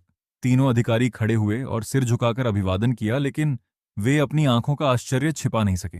मार्गदर्शक, इतनी कम उम्र में पत्नी और बच्ची के साथ? लू शिंगरांग ने व्यक्तिगत रूप से मेरे लिए चाय डाली। छोटे भाई, पिछली बार शुईहू टाउन के बारे में तुम्हारी सलाह के कारण हमने तुम्हारे बताए अनुसार कीमत बढ़ाई और हमारा लाभ 30% बढ़ गया। निदेशक मंडल ने अभी फैसला किया है कि अगले 2 वर्षों तक हम अपनी सारी शक्ति उसी क्षेत्र में लगाएंगे। मैंने अपना चाय का प्याला नीचे रखा और शांत स्वर में कहा, श्रीलू, मेट्रो के विस्तार की पुष्टि हो चुकी है, लेकिन अगले 5 वर्षों तक शहर का मुख्य ध्यान पूर्वी क्षेत्र पर नहीं होगा। क्या? तीनों ने एक साथ कहा। विपणन निदेशक महाप्रबंधक वांग ने भौं सिकोड़ ली। श्री चेन, आपके कहने का क्या अर्थ है? हमने बहुत गहराई से शोध किया है। उस क्षेत्र में जमीन का पर्याप्त भंडार है और मेट्रो के कारण भी उसे फायदा मिलेगा। वह निश्चित रूप से कीमत बढ़ने वाला क्षेत्र है। निवेश निदेशक महाप्रबंधक झाओ ने भी कहा। नगरपालिका सरकार की कार्य रिपोर्ट में भी शहर के ढांचे को पूर्व दिशा में फैलाने की बात कही गई है। नीति की दिशा बिल्कुल साफ है। उपाध्यक्ष जांग ने कुछ नहीं कहा, लेकिन उनकी आंखों में साफ संदेह दिखाई दे रहा था। लियू शिंगरांग आगे झुककर मेरी अगली बात का इंतजार करने लगे। तुम जो कह रहे हो वह सब सही है, लेकिन तुम एक निर्णायक पहलू को नजरअंदाज कर रहे हो। क्या? भ्रष्टाचार विरोधी कार्रवाई। निजी कक्ष में तुरंत सन्नाटा छा गया। नए मेयर का तबादला नोनिंग न्यू डिस्ट्रिक्ट से हुआ है। पिछले साल ही उस जिले में अधिकारियों के बीच बहुत बड़ा फेरबदल हुआ था। अगर वह शुरुआत में ही सख्त कदम नहीं उठाएगा तो अपना प्रभाव कैसे स्थापित करेगा? मैंने मेज पर अपनी उंगली से हल्के से थपथपाया। शहर को पूर्व दिशा में फैलाने के लिए बहुत बड़े स्तर पर जमीन का हस्तांतरण, तोड़फोड़ का मुआवजा और परियोजनाओं की बोली लगानी पड़ेगी। इस संवेदनशील समय में वहां का मामला बहुत ज्यादा उलझा हुआ है। वो उसके पास भी नहीं जाएगा। इसके बजाय मैंने दक्षिण पश्चिम दिशा की ओर इशारा किया। वो उस रास्ते को चुनेगा जहां सबसे कम विरोध हो और जहां सबसे आसानी से नतीजे दिखाए जा सकें। पुराने शहर का नवीनीकरण और नदी किनारे का विस्तार। वहां संपत्तियों के मालिकाना अधिकार काफी जटिल हैं, इसलिए कोई भी आसानी से गड़बड़ी करने की हिम्मत नहीं करेगा। वहां पहले से खाली पड़ी जमीन मौजूद है, नदी का खूबसूरत नज़ारा भी है, और सरकार की ओर से थोड़ी सी नीति लागू होते ही उसकी कीमत तुरंत बढ़ जाएगी। जहां तक इस समय वह एक प्रेशर कुकर की तरह है, जो भी उसमें कूदेगा वह भ्रष्टाचार विरोधी कार्रवाई के ढक्कन के नीचे कुचला जा सकता है, और अगले 3 साल तक वहां कोई काम आगे नहीं बढ़ेगा। मेरी बात खत्म होते ही सन्नाटा छा गया। मैंने देखा कि तीनों वरिष्ठ अधिकारियों के भाव उनके चेहरों पर जम गए थे। लियू शिंगरांग का चाय पकड़े हुआ हाथ हवा में ही रुक गया। उनके चेहरे पर पहले हैरानी और फिर सब समझ आने का भाव दिखाई दिया। उन्हें अचानक याद आया कि कुछ दिन पहले एक रात्रि भोज में एक अधिकारी ने सामान्य सी बातचीत के दौरान पुराने शहर के सुधार को भी एक संभावित दिशा बताया था। मैंने मुड़कर शुआंग की आंखों में देखा। उसकी आंखें हैरानी से पूरी तरह खुली हुई थीं और वह आश्चर्य से मुझे देख रही थी। भ्रष्टाचार विरोधी कार्रवाई। लियू शिंगरांग बुदबुदाए और फिर अचानक अपना चाय का कप जोर से मेज पर रखकर खड़े हो गए। वह मेज के दूसरी ओर आए, चायदानी उठाई और खुद मेरे कप में चाय भरते हुए बोले, राजनीति को नजरअंदाज करके केवल अर्थव्यवस्था के बारे में सोचना बहुत बड़ी लापरवाही है। छोटे भाई चेन, आज तुमने हमें एक बेहद महत्वपूर्ण सबक सिखाया है। मैंने देखा कि तीनों वरिष्ठ अधिकारियों ने हैरानी से सांस खींची। लियू शिंगरांग किसी के सामने इतने विनम्र कब हुए थे? भाई लियू, आप मेरी कुछ ज्यादा ही प्रशंसा कर रहे हैं, मैंने मुस्कुराते हुए कहा। मैं तो बस अपने विचार बता रहा था। लियू शिंगरांग ने सिर हिलाया। तुम्हारा कहा हुआ हर शब्द 1000 सोने के बराबर है। अगर वह मूल्यवान न होता तो मैं ऐसा कभी नहीं कहता। तुम्हारी यह सलाह 10 अरब की है। लियू शिंगरांग वापस बैठ गए और उनकी आंखें उत्साह से चमक रही थीं। छोटे भाई, तुमने हमारी मदद की है, मेरी इतनी मदद की है। मैं तुम्हें यह सब मुफ्त में नहीं करने दे सकता। बाहर मैंने जो कहा था वह अभी भी कायम है। तुम्हें जो भी घर पसंद हो मैं तुम्हें दे दूंगा। मेज के नीचे शुआंग ने अचानक मेरा हाथ कसकर पकड़ लिया। मुफ्त में देने की जरूरत नहीं है। मैंने सिर हिलाया। मैं उसे खरीदूंगा। खरीदोगे? तुम जो भी खरीदना चाहते हो अपनी पसंद की जगह चुन लो। मैं तुम्हें सबसे कम कीमत दूंगा। नहीं, मैंने मुस्कुराते हुए कहा। मुझे वांजिया थोक बाजार में एक दुकान चाहिए और उसके पास स्थित वुशिंग जियावान परिसर में एक छोटा सा फ्लैट भी। लगभग 80 या 90 वर्ग मीटर का फ्लैट पर्याप्त रहेगा। मैंने देखा कि वहां मौजूद सभी लोग स्तब्ध रह गए। दक्षिण पूर्व का वह इलाका कंपनी ने बची हुई जमीन का इस्तेमाल करने के लिए बाद में विकसित किया था। वहां की सुविधाएं बहुत साधारण थीं और उससे कोई खास कमाई भी नहीं होती थी। छोटे भाई, क्या तुम मजाक कर रहे हो? लियू शिंगरांग ने भौहें सिकोड़ते हुए कहा। वह इलाका बहुत दूर है। मैं तुम्हें गोल्डन कोस्ट या रिवर साइड में एक बड़ा फ्लैट दे देता हूं। मैंने फिर से सिर हिला दिया। मैं फलों का व्यापार करता हूं। थोक बाजार मेरे काम के लिए सही है और पास में फ्लैट होने से रोजमर्रा की जिंदगी भी सुविधाजनक रहेगी। लियू शिंगरांग कुछ सेकंड तक मुझे देखते रहे और फिर अचानक हंस पड़े। उनकी हंसी में बेबसी भी थी और प्रशंसा भी। ठीक है, जब तुम खरीदने पर ही अड़े हो तो मैं तुम्हें नहीं रोकूंगा। उन्होंने मेज पर हाथ मारा। तुम्हें जो भी दुकान पसंद हो चुन लेना। लागत मूल्य 1 लाख है। अगर तुमने उससे एक पैसा भी ज्यादा दिया तो मैं तुमसे नाराज हो जाऊंगा। 1 लाख? ये तो लगभग मुफ्त में देने जैसा था। मैंने अपना कप उठाकर कहा, सौदा पक्का। धन्यवाद भाई लियू। हमारे चाय के कप हल्के से आपस में टकराए।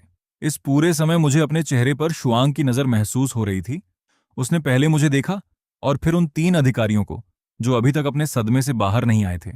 उसके होंठ हिले, लेकिन अंत में उसने कुछ नहीं कहा। लियू शिंगरांग के साथ अगले दिन दुकानें देखने जाने का फैसला करने के बाद हम घर लौट आए। शुआंग पहले फलों की दुकान पर चली गई। वह हमारी छोटी सी दुकान को बड़े बाजार में एक थोक सुपरमार्केट में बदलने की योजना बना रही थी। मैं चेन चेन को गोद में उठाकर घर की ओर चल पड़ा। जैसे ही हम इमारत के अंदर पहुंचे, अपने पोते को गोद में लिए सिस्टर हुआंग ने हमें रोक लिया। अरे चेन चेन, पिछली बार जब तुम शियावा के साथ खेलते हुए लड़ रही थीं, तब दादी ने जो कहा था वह याद है? बच्चों को आज्ञाकारी होना चाहिए। अगर तुम दादी की बात नहीं मानोगी तो बीमार पड़ जाओगी। याद है ना? ये सुनते ही मेरे अंदर गुस्सा भड़क उठा। मेरी बेटी आज्ञाकारी है या नहीं, ये मैं सबसे अच्छी तरह जानता हूं। उसकी बीमारी का शरारत करने से कोई संबंध नहीं है। ये पूरी तरह बकवास है। मैंने नीचे चेन चेन की ओर देखा। छोटी बच्ची डरकर साफ तौर पर पीछे सिमट गई थी। चेन चेन, मेरी आवाज बिल्कुल स्पष्ट थी। भविष्य में अगर बाहर कोई भी तुम्हें असहज महसूस कराए तो वापस आकर पापा को बताना, पापा तुम्हारी रक्षा करेंगे। इतना कहकर मैं वहां से जाने के लिए मुड़ गया। अरे, इतनी जल्दी क्या है? वह मेरे पीछे दौड़ती हुई आई। मैंने सुना है कि चेन चेन की बीमारी के इलाज में बहुत पैसे खर्च हुए हैं। क्या तुम अपना घर बेचने वाले हो? मेरे कदम वहीं रुक गए।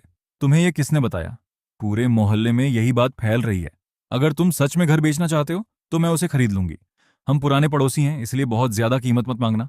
ये कहते हुए उसने सचमुच अपने पोते की गंदी जेब से एक टॉफी निकाली और उसे चेन चेन के मुंह की ओर बढ़ा दिया। यह खा लो। मैंने उसकी कलाई पकड़ ली, टॉफी छीनकर कूड़ेदान में फेंक दी। घर बिकाऊ नहीं है। अफवाहों पर ध्यान देना बंद करो। मैं मुड़ा और ऊपर चला गया। मेरे पीछे से उसकी गालियां सुनाई दी। छी, एक जुआरी निकम्मा होकर भी इतना घमंड दिखा रहा है। तुम हमेशा गरीब ही रहोगे, यही तुम्हारी सजा है। जब शुआंग वापस आई और उसने सुना कि यह सब आंटी हुआंग ने कहा था तो उसका चेहरा उतर गया। वह पूरे मोहल्ले की सबसे बड़ी चुगलखोर है। उसकी बातों पर ध्यान मत देना। हमने इस बात को ज्यादा गंभीरता से नहीं लिया, लेकिन हमें ये अंदाजा नहीं था कि किसी की जुबान कितना बड़ा हंगामा खड़ा कर सकती है। अगली शाम मैं चेन चेन के साथ खेल रहा था, तभी शुआंग का फोन बजा। उसने फोन उठाया, कुछ सेकंड तक सामने वाले की बात सुनी और उसका चेहरा बदल गया। माँ, आप क्या कह रही हैं? घर बेचने की बात? नहीं, ऐसा कुछ नहीं हो रहा है माँ। माँ। फोन कट गया। उसने भौहें सिकोड़ते हुए मेरी ओर देखा। मेरी माँ कह रही थी कि सुपरमार्केट में उनकी मुलाकात आंटी हुआंग से हुई थी और उसने उन्हें बताया कि हम घर बेचने की योजना बना रहे हैं। मेरे पापा बहुत गुस्से में हैं। मैं कुछ कहने ही वाला था कि मेरा फोन बज उठा। वह लियू शिंगरांग के सहायक का फोन था, जो कल दुकानें देखने जाने का समय पक्का कर रहा था। फोन रखने के बाद मैंने देखा कि शुआंग मुझे घूर रही थी। वह कुछ कहना चाहती थी लेकिन झिझक रही थी। क्या हुआ? कुछ नहीं। उसने सिर हिलाया और फिर कहा, मेरे पापा बहुत जिद्दी हैं। अगर उन्होंने आंटी हुआंग की बात पर विश्वास कर लिया तो वह जरूर कुछ करेंगे। मैंने उसका हाथ पकड़ लिया। कल घर से जुड़े दस्तावेजों की प्रक्रिया पूरी हो जाने के बाद सब कुछ साफ हो जाएगा। उसने सिर हिलाया, लेकिन उसकी भौहों के बीच की चिंता कम नहीं हुई। मुझे यह नहीं पता था कि ठीक उसी समय शू शियांगजी अपने घर में अलमारियां और दराज खंगालते हुए मकान के दस्तावेज ढूंढ रहे थे। आखिरकार उन्हें वह मिल गया। उस गहरे लाल रंग के प्रमाण पत्र को कसकर पकड़े हुए उनकी आंखें गुस्से से लाल थीं। वह घर बेचना चाहता है? ठीक है, मैं उसे घर बेचने पर मजबूर कर दूंगा। गुआनरू पास खड़ी थी और उसकी आंखें भी लाल थीं। क्या तुम सच में ऐसा करने वाले हो? लेकिन शुआंग का क्या होगा? शू शियांगजी ने उसकी बात बीच में ही काट दी। इस समय उस पर उस आदमी का जादू चढ़ा हुआ है। एक बार चेन शेंग ने इस घर पर नजर जमा ली तो उसके और उसकी बच्ची के पास रहने के लिए कोई जगह नहीं बचेगी।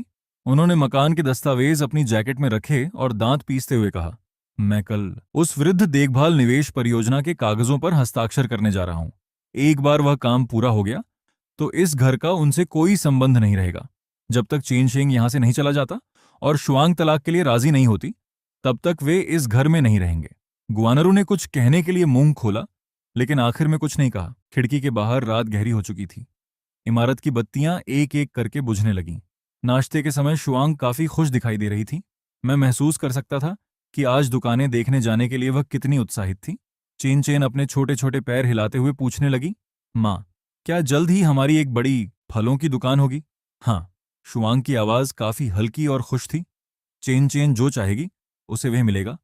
दलिए की खुशबू तले हुए अंडों की महक में घुल रही थी। माहौल साधारण और शांतिपूर्ण था, लेकिन कुछ ही देर बाद दरवाजे पर जोर जोर से थपथपाने की आवाज आई, जो बेहद उतावली और भारी थी। शुआंग ने दरवाजा खोला। शियांगजी और गुआनरू बाहर खड़े थे। दोनों के चेहरे गुस्से से तने हुए थे। माँ, पापा, आप दोनों यहाँ क्या तुम लोग घर बेचने की चर्चा कर रहे हो? शियांगजी अंदर आए और उनकी नजरें सीधे मुझ पर टिक गईं। घर बेचना? शुआंग हैरान रह गई।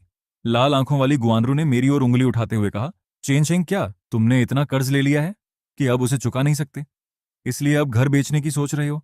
तुम्हें जरा भी शर्म नहीं आती? मैंने अपनी चॉपस्टिक नीचे रख दी। माम, पापा, आपको गलतफहमी हुई है। मुझ पर कोई कर्ज नहीं है और मैं घर भी नहीं बेच रहा हूं। चुप रहो। शियांगजी ने अचानक मेरी बात काट दी। क्या तुम्हारे मुंह से कभी एक भी सच्ची बात निकलती है? वह शुआंग की ओर मुड़े और ऊंची आवाज में बोले, शुआंग, तुम्हें अभी इसी वक्त इससे तलाक लेना होगा। इसके ऊपर 20 लाख का कर्ज है और अब यह घर बेचने वाला है। अगर तुमने इससे तलाक नहीं लिया तो क्या तुम इसके कर्ज के साथ सड़क पर आना चाहती हो? शुआंग घबराकर बोली, पापा, मां, आपको बहुत बड़ी गलतफहमी हुई है। इनमें से कोई भी बात सच नहीं है। आपसे ये बकवास किसने कही? किसने कही? गुआनरू की आंखों से आंसू बहने लगे। पूरा मोहल्ला यही बात कर रहा है, शुआंग तुम्हारे लिए माँ का दिल दुखता है, हमारे पास वापस आ जाओ। हम तुम्हारे लिए ये घर बचाकर रखेंगे और चेन चैन के इलाज का खर्च भी उठाएंगे। मैं उससे तलाक नहीं लूंगी। शुआंग की आवाज में हल्का डर था। हम जानते हैं कि हम कैसी जिंदगी जी रहे हैं। आपको इसकी जरूरत नहीं है। तुम क्या जानती हो? शू शियांगजी गुस्से से फट पड़े। मुझे लगता है कि इसने तुम्हारे ऊपर कोई जादू कर दिया है। आज तुम्हें मुझे सीधा जवाब देना ही होगा। उन्होंने शुआंग को घूरते हुए एक एक शब्द पर जोर देकर पूछा, तुम इससे तलाक ले रही हो या नहीं? शुआंग ने अपने होंठ कसकर दबा लिया। कुछ देर तक उसने कुछ नहीं कहा, फिर बोली, मैं इससे तलाक नहीं लूंगी। ठीक है। उनका सीना गुस्से से तेजी से ऊपर नीचे होने लगा। मैं ये घर वापस ले रहा हूं। अब तुम अमीर रहो या गरीब, इससे शू परिवार का कोई संबंध नहीं होगा। मैं मान लूंगा कि मेरी कभी कोई बेटी थी ही नहीं। उनके आखिरी शब्द खंजर की तरह शुआंग के दिल में चुभ गए। मैंने देखा कि उसका शरीर डगमगा गया, उसके चेहरे का सारा रंग उड़ गया, उसकी आंखों में आंसू भर आए, लेकिन उसने जिद करके उन्हें गिरने नहीं दिया। उसने अपने पिता के गुस्से से बिगड़े चेहरे को देखा और फिर अपनी रोती हुई मां की ओर देखा, जो उससे नजरें मिलाने को तैयार नहीं थी। इसके बाद उसने अपनी आंखें पोंछीं। उसकी आवाज कांप रही थी, लेकिन शब्द बिल्कुल साफ थे। ठीक है, अगर आप रिश्ता तोड़ना चाहते हैं तो तोड़ दीजिए। अब हम इस घर में नहीं रहेंगे, हम आज ही यहां से चले जाएंगे। शुआंग की आंखें ऐसे फैल गईं जैसे वह अपनी बेटी को पहली बार देख रहे हों। ठीक है, तुम में काफी हिम्मत आ गई है। वह गुस्से से कांप रहे थे। मैं कल घर वापस लेने आऊंगा। इसके बाद वह मुड़े और गुआनरू को खींचते हुए अपने साथ ले गए। गुआनरू ने सिसकते हुए पीछे मुड़कर देखा। शुआंग, तुम ऐसी कैसे बन गई? तुम्हारे पापा तुम्हारी भलाई के लिए ही ये सब कर रहे हैं। शुआंग ने उनके पीछे जोर से कहा। उन्होंने कहा कि वह मुझसे रिश्ता तोड़ना चाहते हैं। उन्होंने कहा कि वह घर वापस लेना चाहते हैं। मैंने उनकी बात मान ली। क्या इसे आज्ञाकारी होना नहीं कहते? गुआनरू के पास कोई जवाब नहीं था। उनका चेहरा गुस्से से बिगड़ गया। उस चेन ने तुम्हारे ऊपर जादू कर दिया है। अब तुम्हें अपने माता पिता की भी जरूरत नहीं है। इससे अच्छा होता कि मैंने तुम्हें जन्म ही न दिया होता। दरवाजा जोर से बंद हो गया। कुछ सेकंड बाद शुआंग खुद को मेरी बाहों में फेंक कर रोने लगी। उसकी दबाई हुई सिसकियां अब बाहर निकल रही थीं। वे मुझसे ऐसी बातें कैसे कह सकते हैं? वह इतना रोई कि उसका पूरा शरीर कांपने लगा। मैंने उसे अपनी बाहों में थामकर धीरे धीरे उसकी पीठ थपथपाई। चेन चेन ने अपनी मां का पैर पकड़ लिया और धीरे धीरे रोते हुए बोली, मां मत रो। जब शुआंग शांत हुई तो मैंने उसके आंसू पोंछे और उसकी लाल हो चुकी आंखों में देखा। इसके बाद मैंने उस तंग, जर्जर और उदासी से भरे कमरे के चारों ओर नजर दौड़ाई। हमारा यहां रहना सही नहीं है। हमारे पास अपना खुद का घर होना चाहिए। लेकिन पैसे उसने मेरी ओर देखा। पैसों की चिंता मत करो। मैंने उसका हाथ पकड़ लिया। चलो दुकानें देखने चलते हैं। उसने सिर हिलाया और शयनकक्ष में चली गई। उसने वहां से एक हल्के नीले रंग की पोशाक निकाली। मैंने उसे पहचान लिया। शादी के बाद उसने अपने लिए जो कपड़े खरीदे थे उनमें ये सबसे अच्छा था। वह आम दिनों में इसे कभी नहीं पहनती थी। उसे वह पुरानी पोशाक हाथ में पकड़े देखकर मेरे दिल में दर्द हुआ। मेरे कार्ड में अभी भी 30 लाख से ज्यादा रुपये पड़े थे। अब उसके और हमारी बेटी के लिए कुछ अच्छे कपड़े और सामान खरीदने का समय आ गया था। चलें। शुआंग पोशाक बदलकर बाहर आई और मुझे देखकर मुस्कुराई। चलो अपना बड़ा कारोबार देखने चलते हैं। हम नीचे गए। जैसे ही हम सड़क किनारे पहुंचे, हमारे पास खड़ी एक कार ने 2 बार हॉर्न बजाया। मैंने मुड़कर देखा। काली मर्सिडीज की खिड़की नीचे हुई और अंदर लियू शिंगरांग का मुस्कुराता हुआ चेहरा दिखाई दिया। छोटे भाई, भाभी जी अंदर बैठिए। मैं थोड़ा हैरान हुआ और फिर मुस्कुरा दिया। लियू शिंगरांग अपने साथ चालक तक नहीं लाए थे, वह खुद हमें लेने आए थे। कार दक्षिण पूर्वी इलाके की ओर चल पड़ी। रास्ते में लियू शिंगरांग सामान्य अंदाज में बातें करते हुए बोले, छोटे भाई, वांजिया को शुरू में बची हुई जमीन का इस्तेमाल करने के लिए बनाया गया था। यह जगह काफी दूर है। न तो इसे नया शहर कहा जा सकता है और न ही पुराना शहर। उन्होंने कार को एक थोड़ी टूटी फूटी सड़क पर मोड़ दिया। इस इलाके को पुनर्वास क्षेत्र कहा जाता है। पुराने शहर से बहुत से लोगों को यहां लाकर बसाया गया था। सड़कें चौड़ी हैं और इमारतें भी ठीक हैं, लेकिन 72 को 16 सुविधाओं की कमी है और अभी तक यहां मेट्रो भी नहीं पहुंची है। मैंने खिड़की से बाहर देखा। जब लोग यहां रहने लगेंगे तो उन्हें अपनी रोजमर्रा की जिंदगी के लिए चीजों की जरूरत पड़ेगी। धीरे धीरे मांग अपने आप पैदा होगी। मैं अंदर ही अंदर जानता था कि इस पुनर्वास के कारण यह इलाका भविष्य में छिपे हुए हिस्सों में से एक बन जाएगा, जहां निंघाई की सबसे सक्रिय जमीनी आर्थिक गतिविधियां होंगी और सबसे घनी आबादी बसेगी। अगले कुछ वर्षों में वांजिया इस इलाके का सबसे पुराना और सबसे बड़ा व्यापक थोक बाजार होने के कारण एक विशाल चुंबक की तरह लोगों को अपनी ओर खींचेगा। अभी इसकी दुकानें भले ही ज्यादा खास न दिखती हों, लेकिन जल्द ही यहां एक दुकान मिलना भी असंभव हो जाएगा। 3 पीढ़ियों का खर्च चलाने की तो बात ही छोड़ दीजिए। यह दुकान हम तीनों को पूरी जिंदगी आराम से पालने के लिए पर्याप्त से भी ज्यादा होगी। कार बाजार के बाहर आकर रुकी। शुआंग ने खाली पार्किंग और सुनसान तथा बेरौनक प्रवेश द्वार को देखकर हल्के से भौहें सिकोड़ लीं। उसने धीमी आवाज में पूछा, चेन, क्या यह जगह सच में चलेगी? लियू शिंगरांग ने गंभीरता से कहा, छोटे भाई, बिंजियांग रोड पर मेरी कुछ छोटी दुकानें हैं। उनकी जगह बेहद शानदार है। मैं तुम्हें उनमें से एक दे देता हूं। मैंने सिर हिला दिया। बिंजियांग रोड का ग्राहक वर्ग हमारे व्यापार के लिए सही नहीं है। ये जगह ठीक है, अभी यहां शांति दिखाई दे रही है, लेकिन भविष्य में यह इलाका बेहद चहल पहल वाला होगा। लियू शिंगरांग के चेहरे पर मुस्कान थी, लेकिन उनकी आंखों में उलझन दिखाई दे रही थी। मैंने सामान्य अंदाज में कहा, भाई, लियू वांजिया के अपने शेयर बेचने की जल्दी मत कीजिए। अगर कोई छोटा शेयरधारक अपने शेयर बेचकर पैसा निकालना चाहता है तो उसके शेयर खरीद लीजिए। भविष्य में यह दक्षिण पूर्वी इलाका सोने के अंडे देने वाली हंस जैसा होगा। यहाँ की एक एक इंच जमीन सोने के बराबर कीमती होगी। लियू शिंगरांग की नजरें अचानक गंभीर हो गईं। छोटे भाई, क्या तुम सच कह रहे हो? मैंने उनकी आंखों में देखते हुए कहा, यह सच है या नहीं, यह इस बात पर निर्भर करता है कि आप मेरी बात पर विश्वास करने को तैयार हैं या नहीं। लियू शिंगरांग ने दोबारा कुछ नहीं कहा। वह बाजार के चारों ओर फैले खाली इलाके को देखते हुए गहरी सोच में डूब गए। चलो, अंदर जाकर देखते हैं, उन्होंने कहा, और उनकी प्रसन्नता फिर से लौट आई। वह हमें बाजार के अंदर ले गए। बाजार प्रबंधक ने लियू शिंगरांग को देखा और जल्दी से उनके पास आ गया। चेयरमैन लियू, हमें खाली दुकानें दिखाओ, खासकर अच्छी जगहों वाली। प्रबंधक आगे आगे चला और हमें मुख्य प्रवेश द्वार के पास स्थित एक बेहतरीन जगह पर ले गया। चेयरमैन लियू, मिस्टर चेन, इस दुकान को देखिए। उसने दूसरी दुकानों से लगभग दोगुनी बड़ी दुकान की ओर इशारा किया। यह हमारी सबसे बड़ी दुकानों में से एक है। इसकी जगह शानदार है, अंदर काफी जगह है और सामान दिखाने के लिए भी बहुत अच्छी है। यहाँ आप कोई भी व्यापार करें, वह प्रभावशाली दिखाई देगा। दुकान सच में अच्छी, खुली और रोशन थी। लियू शिंगरांग ने मेरी ओर देखा। छोटे भाई, क्या तुम्हें यह दुकान पसंद है? शुआंग की आंखें एक पल के लिए चमक उठीं और वह मेरे फैसले का इंतजार करने लगी। मैंने सिर हिला दिया, यह नहीं। प्रबंधक हैरान हो गया। मिस्टर चेन, यह हमारी सबसे अच्छी जगहों में से एक है। मैंने फिर से सिर हिलाया और मेरी नजर बाजार के अंदरूनी हिस्से की ओर चली गई। चलो, किनारे वाले प्रवेश द्वार के पास देखते हैं। किनारे वाला प्रवेश द्वार? प्रबंधक उलझन में पड़ गया। उस तरफ लोगों की आवाजाही बहुत कम है। वह जगह काफी दूर और सुनसान है, बस हमें दिखा दो। वह आगे चलने लगा। हम बाजार के उत्तर पश्चिमी हिस्से में पहुंचे। यह इलाका माल ढुलाई वाली सड़क और पार्किंग के किनारे के पास था। यहाँ लोगों की आवाजाही बहुत कम थी। किनारे वाले प्रवेश द्वार के पास मौजूद ज्यादातर दुकानें खाली थीं और उनके शीशों पर धूल जमी हुई थी। मेरी नजर एक साधारण सी दुकान पर जाकर टिक गई। वह सीधे किनारे वाले प्रवेश द्वार के सामने नहीं थी। वह थोड़ी अंदर की ओर बनी हुई थी और उसके बगल में एक खंभा था, यही वाली। मैंने उसकी ओर इशारा किया। यही दुकान चाहिए। शुआंग खुद को हैरानी से बोलने से नहीं रोक सकी। उसने पहले आसपास के शांत और सुनसान माहौल को देखा, फिर खंभे के पीछे छिपी दुकान की ओर देखा। उसके चेहरे पर पूरी तरह उलझन थी। लियू शिंगरांग ने भी भौहें सिकोड़ लीं। छोटे भाई, ये जगह बहुत ज्यादा सुनसान है। यहाँ रोशनी भी ठीक से नहीं आती और खंभा सामने का दृश्य रोक रहा है। क्यों ना हम थोड़ा आगे जाकर देखें? जरूरत नहीं है। मेरी आवाज में पूरा विश्वास था। मुझे यही दुकान चाहिए। यही क्यों? मैंने अपनी आवाज धीमी करते हुए कहा। फेंग शुई के हिसाब से बिल्कुल सही है। Feng shui. मैंने खंभे की ओर इशारा किया।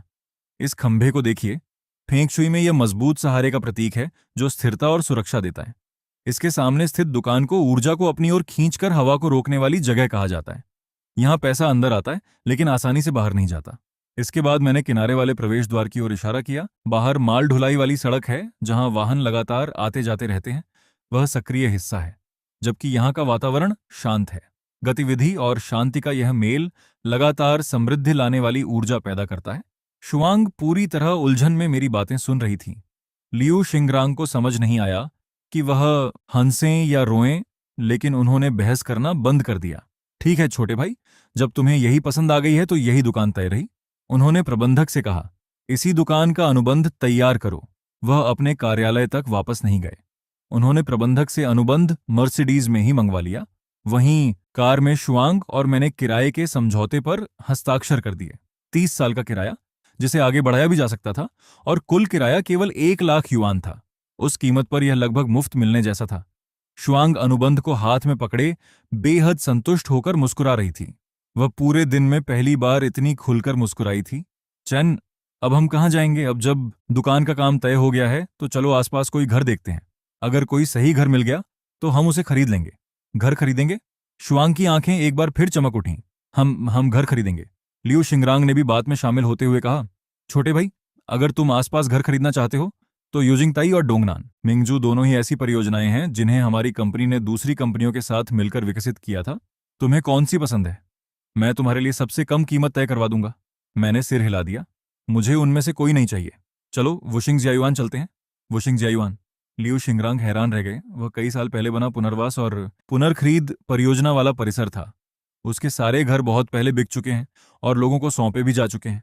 अब वहां केवल पुराने घर ही दोबारा बिक्री के लिए उपलब्ध हैं। मैं उनकी बात का मतलब समझ गया था। नई परियोजनाओं में वह कीमत को कम करवा सकते थे, लेकिन पुराने घरों के सौदे में उनके लिए सीधे कीमत में हस्तक्षेप करना मुश्किल होता। मैंने मुस्कुराते हुए कहा, मैं जानता हूं, घर नया हो या पुराना इससे कोई फर्क नहीं पड़ता, बस उसकी जगह सही होनी चाहिए। लियू शिंगरांग ने एक फोन किया। 15 मिनट के अंदर एक सफेद व्यावसायिक वैन वहां आकर रुकी। उसमें से लगभग 40 साल का एक आदमी उतरा, जिसका पेट थोड़ा बाहर निकला हुआ था। चेयरमैन लियू, आप खुद यहां क्यों आए? वह तेजी से हमारे पास आया और दोनों हाथ आगे बढ़ाकर अभिवादन किया। फिर हमारी ओर मुड़कर बोला, मेरा उपनाम जोऊ है। मैं फुलाई रियल एस्टेट से जो फुलाई हूं। चेयरमैन लियू ने मुझे आपकी सभी जरूरतों का ध्यान रखने के लिए कहा है। लियू शिंगरांग ने सामान्य भाव से सिर हिलाया। ओल्ड जो, मिस्टर चेन मेरे छोटे भाई हैं। वह वुशिंग जियायुआन में घर देखना चाहते हैं। क्या तुम्हारे पास कोई सही घर है? हाँ, बिल्कुल है। जो फुलाई ने अपनी छाती थपथपाते हुए कहा। जब चेयरमैन लियू ने खुद कहा है तो मैं एजेंट की फीस नहीं लूंगा। आज से हम दोस्त हैं। वुशिंग जियायुआन में 4 घर बिक्री के लिए उपलब्ध थे। हमने एक एक करके सभी घर देखे। उनमें से 3 साधारण थे। आखिरी घर सबसे ऊपरी मंजिल पर था। जैसे ही हमने दरवाजा खोला, पूरे कमरे में सूरज की रोशनी फैल गई। वह अभी बिना सजावट वाला घर था। फर्श सीमेंट का था और दीवारों पर सफेद प्लास्टर था, लेकिन घर साफ और रोशन था। शुआंग बैठक के आखिरी छोर तक गई और अचानक उसके मुंह से हल्की सी हैरानी भरी आवाज निकली। बाहर कम से कम 60 वर्ग मीटर की एक छत थी। झो फुलाई उसके पास आया और समझाने लगा, मिसेस चेन, नियमों के अनुसार यह छत साझा क्षेत्र का हिस्सा है, लेकिन इसकी बनावट देखिए। यह सबसे ऊपरी मंजिल है और इस मंजिल पर केवल यही एक घर है। नीचे रहने वाला कोई भी व्यक्ति यहां ऊपर नहीं आ सकता। अगर आप यहां एक दरवाजा लगाकर इसे बंद कर दें तो यह लगभग आपका निजी बगीचा बन जाएगा। शुआंग ने कुछ नहीं कहा। वह बस सूरज की रोशनी में खड़ी होकर उस खाली जगह को देखती रही। मैं उसके पास गया। अगर हम इस हिस्से को बंद कर दें और वहां बेल वाले गुलाबों के लिए एक बड़ा फूलों का ढांचा लगा दें, यहां हाइड्रेंजिया के फूलों की क्यारी बना सकते हैं। दक्षिण पूर्वी कोने में रत्न की एक मेज और 2 कुर्सियां रखेंगे। गर्मियों की शाम को हम यहां बैठकर चाय पी सकते हैं, तरबूज खा सकते हैं और तारों को देख सकते हैं। शुआंग ने सिर घुमाकर मेरी ओर देखा। उसने कुछ नहीं कहा, लेकिन उसकी आंखें धीरे धीरे लाल हो गईं। घर 120 वर्ग मीटर का था। छत को जोड़कर कुल इस्तेमाल करने योग्य जगह 180 वर्ग मीटर हो जाती थी। मैंने उसकी ओर देखकर पूछा, शुआंग, क्या तुम्हें यह पसंद है? उसने तुरंत जवाब नहीं दिया। वह दोबारा मुड़ी और काफी देर तक उस जगह को देखती रही। फिर उसने हल्के से सिर हिला दिया। लियू शिंगरांग तुरंत बोले, छोटे भाई, तो फिर यही घर तय रहा। जहां तक सजावट का सवाल है उसकी चिंता मत करो, वह काम मैं संभाल लूंगा। उन्होंने बड़े आत्मविश्वास से हाथ हिलाया। इस इलाके को हमारी कंपनी ने विकसित किया था और हमारे पास अभी भी इसके नक्शे मौजूद हैं। मैं किसी को भेजकर छत को बंद करवा दूंगा, बैठक से बाहर जाने के लिए एक दरवाजा बनवा दूंगा और एक घुमावदार सीढ़ी भी लगवा दूंगा। ऊपर से पूरी जगह को शीशे से ढक दिया जाएगा। जरूरी सामान हमारे गोदाम में पहले से रखा हुआ है। ये तुम्हारे लिए बिल्कुल सही रहेगा। शुआंग ने पूछा, इस सब में कितना खर्च आएगा? अरे भाभी जी, लियू शिंगरांग हंस पड़े। मेरे सामने पैसों की बात मत कीजिए। सजावट तो बस एक छोटी सी बात है। इसे मेरी ओर से एक मदद समझ लीजिए। मैं जानता था कि वह जानबूझकर मेरे साथ अपना रिश्ता और मजबूत करना चाहते थे, इसलिए मैंने औपचारिकता नहीं दिखाई। ठीक है, धन्यवाद भाई लियो। जो फुलाई इस घर का सौदा पूरा करने ही वाला था कि मैंने उसकी ओर देखा। जनरल मैनेजर जो, मैं ये 4 घर खरीदूंगा। क्या? जो फुलाई स्तब्ध रह गया। शुआंग ने झटके से सिर घुमाया और अविश्वास से मेरी ओर देखने लगी। लियू शिंगरांग भी हैरान हो गए। छोटे भाई, क्या तुम्हें जगह कम पड़ने की चिंता है? यूजिंगताई में मेरा 300 वर्ग मीटर का एक छोटा विला है, तुम उसे मुफ्त में ले सकते हो। उसकी जरूरत नहीं है भाई लियू। मैंने मुस्कुराते हुए हाथ हिलाया। मुझे सच में यही जगह पसंद है। मैंने खिड़की से बाहर देखा। ये वांजिया के बहुत पास है और वहां तक पैदल जाने में कुछ ही मिनट लगेंगे। बगल में एक किंडरगार्टन भी है। इससे चेन चेन को स्कूल जाने और शुआंग को कारोबार संभालने में आसानी होगी। शुआंग ने मेरी आस्तीन खींचते हुए धीमी आवाज में पूछा, लेकिन 4 घर खरीदने की क्या जरूरत है? खाते में अभी भी 30 लाख से ज्यादा रुपये हैं। मैंने उसका हाथ पकड़ लिया। चिंता मत करो, मुझे इसमें कोई नुकसान नहीं होगा। उसने कुछ कहने के लिए मुंह खोला, लेकिन आखिर में केवल आ भरी। उसकी आंखों में चिंता साफ दिखाई दे रही थी। मैंने झो फुलाई की ओर देखा। जनरल मैनेजर झो, चारों घरों के अनुबंध तैयार कर दीजिए। चारों घरों की कुल कीमत 20 लाख से थोड़ी ज्यादा थी। इसके बाद भी खाते में 10 लाख से ज्यादा रुपए बच जाते, जो दुकान शुरू करने और कारोबार चलाने के लिए पर्याप्त थे। सभी अनुबंधों पर आसानी से हस्ताक्षर हो गए। घर बदलने का काम तो उससे भी ज्यादा आसानी से पूरा हुआ। लियू शिंगरांग ने केवल एक फोन किया और आधे घंटे के अंदर एक छोटा ट्रक और 3 जवान लड़के वहां पहुंच गए। दोपहर होने से पहले ही सारा सामान नए घर में पहुंचा दिया गया। सबसे ऊपरी मंजिल वाले घर का नवीनीकरण होना था, इसलिए फिलहाल हम 5वीं मंजिल के एक घर में रहने वाले थे। उसका पिछला मालिक वहां मुश्किल से ही रहा था। थोड़ी सी सफाई और नए पर्दे लगाने के बाद वह घर रोशन और रहने लायक बन गया। शुआंग ने अपने स्पाइडर प्लांट के गमले खिड़की के पास रख दिए। चीन चैन ने अपने जूते उतारे और नए फर्श पर इधर उधर दौड़ने लगी। वह एक आजाद हुई छोटी चिड़िया की तरह एक कमरे से दूसरे कमरे में भाग रही थी। माँ, क्या ये कमरा मेरा है? पापा, क्या अब से हम यहीं रहेंगे? शुआंग उस नए सोफे पर बैठ गई जो लियू शिंगरांग ने हमें दिया था। उन्होंने कहा था कि वह गोदाम में रखा नमूना है, लेकिन असल में वह बिल्कुल नया था और उस पर अभी भी पैकिंग की प्लास्टिक लगी हुई थी।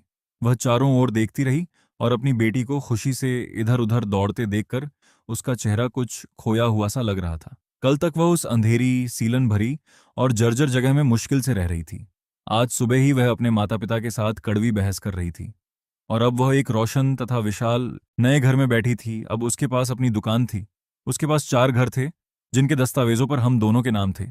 छत वाला सबसे ऊपरी मंजिल का घर एक खूबसूरत आसमानी बगीचे में बदलने का इंतजार कर रहा था। ये सब बहुत तेजी से हुआ था, इतनी तेजी से कि उसे ये किसी सपने जैसा लग रहा था। खिड़कियों से अंदर आती सूरज की रोशनी उसकी हल्की नम आंखों में पड़कर छोटे छोटे चमकते प्रकाश कणों में बिखर रही थी। अपनी पत्नी की आंखों में उमड़ते भाव देखकर मुझे लगा कि 20 लाख युआन से ज्यादा खर्च करना सच में सार्थक था। 20 लाख में 4 घर।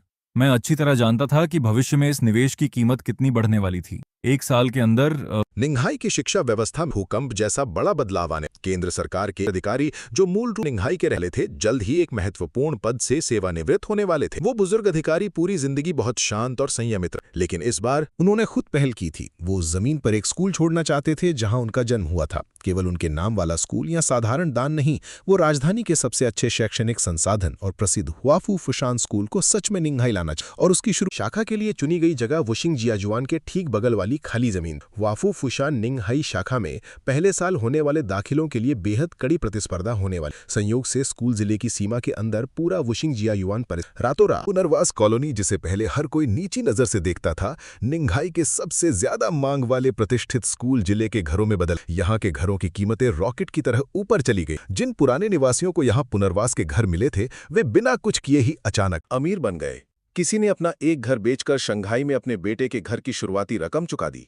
किसी ने वो पुराना घर बेच दिया जिसमें वो आधी जिंदगी रहा था और उस पैसे से पूरी दुनिया घूमने निकल गया। अगले 2 वर्षों तक पूरे निंघाई में वुशिंग जियायुआन की ही चर्चा हो। लोग ईर्ष्या करते, पछताते कि उन्होंने यहाँ घर क्यों नहीं खरीदा और गुस्से में पैर पटकते हुए खुद को कोसते थे। लेकिन अब मेरे पास यहाँ 4 घर थे। जब कीमतें अपने सबसे ऊंचे स्तर पर पहुंचती तो मैं 3 घर बेचकर एक अपने पास रख लेता। उसके बाद पूरी जिंदगी आराम से बिताना तो बहुत छोटी बात थी। अब से शुआंग कुछ भी काम न करे तब भी वो अपनी बाकी जिंदगी आराम से बिता सकती थी। बेशक मेरे पास मौजूद भविष्य की जानकारी और पूंजी से मैं आसपास के सभी परिसरों में भी बड़ी संख्या में घर खरीदकर और ज्यादा पैसा कमा सकता, लेकिन उसकी कोई जरूरत नहीं थी। दोबारा जन्म मिलने के बाद मैंने धीरे धीरे एक बात समझी थी, पैसा कभी पूरी तरह कमाया नहीं जा सकता। पिछली जिंदगी में मैंने खाली हाथ शुरुआत करके 100 अरब युआन की संपत्ति बनाई थी, लेकिन आखिर में उससे मुझे क्या मिला? इस जिंदगी में जरूरत भर का पैसा होना ही काफी था। बेटी के चेहरे की मुस्कान, पत्नी की आंखों में मेरे लिए प्यार और पूरा परिवार साथ बैठकर शांति से खाना खाए। मेरे लिए केवल यही चीजें सच में मायने रखती। शुहाई लगभग 20 मिनट से अपनी कार में बैठा हुआ था।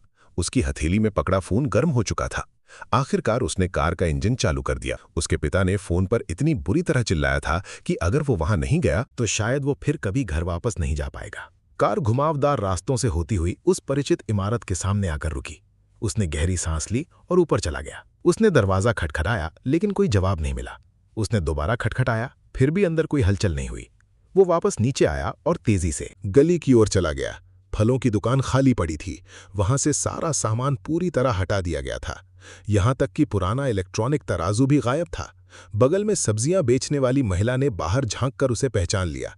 अरे श्याओहाय, अपनी बहन को ढूंढ रहे हो? हाँ, मेरी बहन कहाँ है? वे लोग घर बदलकर चले गए, आज दोपहर ही चले गए। उस महिला की आवाज काफी तेज थी। एक बड़ा ट्रक आया था और उसके साथ कुछ जवान लड़के भी थे। देखते ही देखते उन्होंने सारा सामान उठा लिया। मैं भी सोच रही थी कि 10 साल तक यहाँ रहने के बाद वे अचानक क्यों चले गए। शूहाई का दिमाग सुन पड़ गया। घर बदल लिया? कहाँ गए हैं? मुझे कैसे पता होगा? उस महिला ने सिर हिलाया। क्या तुम्हारी बहन ने तुम्हें नहीं बताया? शूहाई ने कोई जवाब नहीं। वो खाली पड़ी फलों की दुकान के सामने फोन पकड़े काफी देर तक वहीं खड़ा रहा। बाद में शुआन की फोन पर हुई अधूरी बातचीत के टुकड़ों से मुझे पूरी बात। रात उसका फोन बचा। उसने फोन उठाया और कुछ सेकंड तक सामने वाले की उसका चेहरा बदल गया और बिना कुछ कहे उसने फोन मुझे थमा दिया। मैंने फोन लिया तो दूसरी ओर शू शियांग जी की घमंड और आत्मविश्वास से भरी आवाज सुनाई दी। चैन शेंग, मेरी बात ध्यान से सुनो। वो फ्लैट मुझे मेरी नौकरी वाली संस्था ने दिया था और उसके दस्तावेज मेरे नाम पर हैं। मैंने उसे वृद्ध देखभाल निवेश परियोजना में लगा दिया है। कल मैं उससे जुड़े कागजात पूरे करने जा रहा हूं। जब तक तुम शुआंग को तलाक नहीं देते तक तुम उस घर में नहीं रह सकते। मैं फोन पकड़े 2 सेकंड तक चुप रहा। फिर मैंने कहा, पापा हम पहले ही वहां से जा चुके हैं। दूसरी ओर 2 सेकंड तक सन्नाटा रहा। चले गए? हाँ, आज दोपहरी घर खाली कर दिया था। अब फ्लैट पूरी तरह खाली है। आप जब चाहें उसे वापस ले सकते हैं। एक बार फिर सन्नाटा छा गया। इसके बाद फोन कट गया। मैंने फोन वापस शुआंग को दे दिया। उसने लाल आंखों से मेरी ओर देखा, लेकिन वो रोई नहीं। क्या उन्होंने सच में वो घर उस परियोजना में निवेश कर दिया है? हाँ। उसने सिर झुका लिया और काफी देर तक फोन को कसकर पकड़े रही। फिर उसने मेरी ओर देखा और जबरदस्ती हल्की सी मुस्कान बनाई। कोई बात नहीं, हमें वैसे भी वहां वापस नहीं जाना है। मैंने सिर हिलाया और उसे अपनी बाहों में खींच लिया। वांजिया का हमारा फल थोक सुपरमार्केट खुल गया। पहले महीने कारोबार कुछ खास नहीं चला। शुआंग कभी कभी खाली दुकान को देखती और उसकी आंखों में चिंता की झलक दिखाई देती, लेकिन मैं बिल्कुल चिंतित नहीं था। खाते में अभी भी पैसे बचे हुए थे। दुकान हमारी अपनी थी, इसलिए किराया देने की जरूरत नहीं थी। सबसे ऊपरी मंजिल वाले घर का नवीनीकरण भी अभी चल रहा था। जिंदगी हर दिन शांति से जी जाती है, उसे जल्दबाजी में नहीं बिताया जाता। 1 महीने बाद लियू शिंगरांग का फोन आया। उन्होंने बताया कि घर का नवीनीकरण पूरा हो गया है। हम उसे देखने गए। जैसे ही हमने दरवाजा खोला, दरवाजा खुलते ही शुआंग वहीं ठिठक गई। बैठक और छत के बीच की पूरी दीवार हटा दी गई थी। लियू शिंगरांग ने सच में फर्श से छत तक जाने वाला शीशे का मोड़ने योग्य दरवाजा लगवा दिया था। उस समय सारे दरवाजे खुले हुए थे। छत से आती सूरज की रोशनी कमरे को सुनहरी चमक से भर रही थी। छत पूरी तरह बदल चुकी थी। सीमेंट के फर्श को मौसम से सुरक्षित लकड़ी से ढक दिया गया था। एक कोने में फूलों की क्यारी बनाई गई थी, जिसमें बेल वाले गुलाब और प्लम बैगो लगाए गए थे। फूलों का ढांचा भी तैयार था। हालांकि बेलों ने उसे अभी पूरी तरह नहीं ढका था, लेकिन हरी हरी शाखाएं उस पर चढ़ने लगी थीं। दक्षिणी पूर्वी कोने में रतन की एक मेज और 2 कुर्सियां रखी थीं। मेज पर मिट्टी का एक साधारण फूलदान भी था, जिसमें कुछ हाइड्रेंजिया के फूल लगे थे। शीशे का गुंबद छत के आधे हिस्से को ढक रहा था। वो पारदर्शी और रोशन था, जो बारिश को रोकता था, लेकिन प्रकाश सूरज की रोशनी को अंदर आने देता था। शुआंग धीरे धीरे आगे बढ़ी और काफी देर तक हर चीज को देखती रही। फिर उसने अपना मुंह ढक लिया और उसकी आंखें लाल हो गईं। तभी चेन चिल्लाती हुई अंदर आई। छोटी बच्ची नीचे लियू शिंगरांग के सहायक के साथ एक नया सेब का पेड़ देख रही थी। जब उसने पीछे मुड़कर देखा और अपने माता पिता को वहां नहीं पाया, तो वो अपने छोटे छोटे पैरों से सीढ़ियां चढ़कर ऊपर भागी। दरवाजा खुलते ही वो भी वहीं रुक गई। फिर बैठक में दौड़ी, एक चक्कर लगाया, छत पर भागी और वहां भी घूमने लगी। सेब का पेड़, फूलों का ढांचा, गोल मेज और शीशे का गुंबद, हर चीज देखकर वो हैरानी से चिल्ला रही थी। मैंने उन दोनों माँ बेटी को देखा। अचानक मुझे लगा कि मेरी पिछली जिंदगी में किए गए अरबों युआन के अनुबंध, अरबों की कंपनियों के अधिग्रहण और रोशनी के बीच खड़े होकर मिली सारी सफलताएं भी इस एक पल के 10,000वें हिस्से के बराबर नहीं। इसके बाद अच्छी खबरें लगातार आने लगी। 2 महीने बाद वो फल थोक सुपरमार्केट, जिसका कारोबार अब तक साधारण चल रहा था, अचानक बेहद लोकप्रिय हो गया। इसकी वजह शुआंग की लाइव स्ट्रीम थी। ये विचार मैंने ही उसे दिया था। मैंने कहा, शुआंग, दुकान में हर दिन नए ग्राहक आते जाते हैं, तुम लाइव स्ट्रीम करने की कोशिश क्यों नहीं करते? तुम्हें जानबूझकर कुछ बेचने की जरूरत नहीं है। बस फोन सामने रखो और रोज जो काम करती हो वही रिकॉर्ड करो। फल बेचना, सामान व्यवस्थित करना और ग्राहकों से बातें करना। उस समय शुआंग थोड़ी उलझन में पड़ गई। Live stream? लेकिन मुझे ये सब करना नहीं आता। मैंने कहा, तुम्हें किसी तय तरीके या अभिनय की जरूरत नहीं है, बस जैसी हो वैसी ही रहना। मैंने उसके लिए 2 नए कपड़े खरीदे। वे चमकीले और दिखावटी लाइव स्ट्रीम वाले कपड़े नहीं थे, बल्कि सूती और लिनन की साधारण कमीजें थीं। ऊपर सादा एप्रन और बाल सामान्य तरीके से बंधे हुए, जिससे वो साफ सुथरी और ताजगी भरी दिखती थी। रोशनी में भी किसी अजीब फिल्टर का इस्तेमाल नहीं किया गया था। केवल हल्की गर्म रोशनी फलों की सजावट की ओर लगाई गई थी। पीछे वांजिया की हमारी दुकान दिखाई देती थी, जहां मौसम के ताजे फल लकड़ी की अलमारियों पर करीने से सजाए गए थे। हाथ से लिखे कीमत वाले कागज थोड़े, जिन्हें चेन ने लिखा था। पहले हफ्ते लाइव स्ट्रीम पर एक समय में औसतन केवल 3 से 5 लोग आते थे। शुआंग बिल्कुल चिंतित नहीं थी। जब कोई कुछ नहीं लिखता तो वो सिर झुकाकर फलों को व्यवस्थित करती रहती। कभी कभी कैमरे की ओर देखकर मुस्कुराते हुए कहती, आज स्ट्रॉबेरी बहुत मीठी हैं, या अभी अभी ताजी ब्लूबेरी आई हैं। दूसरे हफ्ते की एक रात वो फोन चला रही थी, तभी उसने देखा कि पड़ोसी प्रांत के एक ब्लूबेरी फार्म में बहुत ज्यादा फसल बची हुई थी। किसान खेतों में बैठे चिंता में आहें भर गए थे। शुआंग ने वो वीडियो कई बार देखा। अगली सुबह उसने अपने सप्लायर को फोन किया और सीधे 500 कैटी ब्लूबेरी का ऑर्डर दे दिया। उसने इसे कोई बड़ी बात नहीं बनाया। लाइव स्ट्रीम के दौरान बस उन ब्लूबेरीज को अलमारियों पर रखा और सामान्य अंदाज में कहा, ये ब्लूबेरी सीधे एक फार्म से आई हैं, फल अच्छे हैं और किसान मुश्किल में हैं। अगर हम उनकी थोड़ी मदद कर सकते हैं तो क्यों ना करें। उस रात अचानक कई 100 लोग लाइव स्ट्रीम में आ गए। टिप्पणियां तेजी से आने लगीं। खूबसूरत दीदी किसानों की मदद कर रही हैं। क्या आपने सच में इतनी सारी ब्लूबेरी खरीदी हैं? मैंने तो एक अच्छे विक्रेता का समर्थन करने के लिए ऑर्डर भी कर दिया। शुआंग जवाब देने की कोशिश में घबरा गई और उसका चेहरा लाल हो गया। अगले दिन मंच ने उसकी लाइव स्ट्रीम को ज्यादा लोगों तक पहुंचाना शुरू कर दिया। किसानों की मदद वाले टैग के कारण दर्शक बाढ़ की तरह आने लगे। तीसरे दिन और पागलों की तरह आने शुरू हो गए। एक एक करके नहीं, बल्कि पूरे पन्नों के हिसाब से। रसीद छापने वाली मशीन सुबह से रात तक बिना रुके चलती रही। केवल ऑनलाइन ही नहीं, दुकान पर भी कारोबार अचानक बढ़ गया। वांजिया का मुख्य प्रवेश द्वार सड़क निर्माण के कारण बंद कर दिया गया था। नगर निगम की पाइपलाइन का नवीनीकरण चल रहा था। अनुमान था कि मुख्य द्वार 8 महीने तक वाहन अंदर नहीं आ सकते। जो ग्राहक सामान्य रूप से मुख्य सड़क के सामने वाली दुकानों पर जाते थे, वे सभी उत्तर की ओर बने प्रवेश द्वार पर और हमारी दुकान ठीक उसी उत्तर वाले प्रवेश द्वार। हमारे दुकान के सामने ट्रकों की कतार लगने लगी। पीछे एक ट्रक से सामान उतर रहा होता तो सामने दूसरे में सामान भरा जा रहा होता। आम मुश्किल से ट्रक से उतरते कि थोक खरीदार अपने ऑर्डर पैड लेकर पहुंच जाते। बॉस, मुझे गोल्डन आम के 5 डिब्बे और दे देना। क्या शाइन मस्कट अंगूर और है? मुझे 10 पेटियां दे दो। चेरी है? चेरी पर कुछ छूट मिल सकती है? मैं बड़ी मात्रा में खरीद रहा हूं। केवल एक दिन में ही शुआंग और मैं दोनों बुरी तरह थक गए। खाना खाने की बात तो दूर, पानी पीने के लिए भी खाली समय ढूंढना पड़ रहा था। जब हम घर पहुंचे तो शुआंग सोफे पर गिर पड़ी। उसमें चेहरे पर आए बाल हटाने की भी ताकत। अगले दिन मैंने तुरंत लियू शिंगरांग से 5 कर्मचारी ढूंढने में मदद मांगी। तब जाकर हमें थोड़ी राहत में। छोटे भाई, मैंने तुम्हारे लिए कर्मचारी ढूंढ लिए हैं। फोन पर लियू शिंगरांग की ऊंची आवाज गूंज रही थी। फोन पर गूंज रही थी। मैंने अपने हाथ पहुंचे और फोन को कान तथा कंधे के बीच दबा लिया। भाई लियू, आपको परेशानी देने के लिए माफ कीजिए। तुम्हारे लिए काम करना मेरे लिए खुशी की बात है।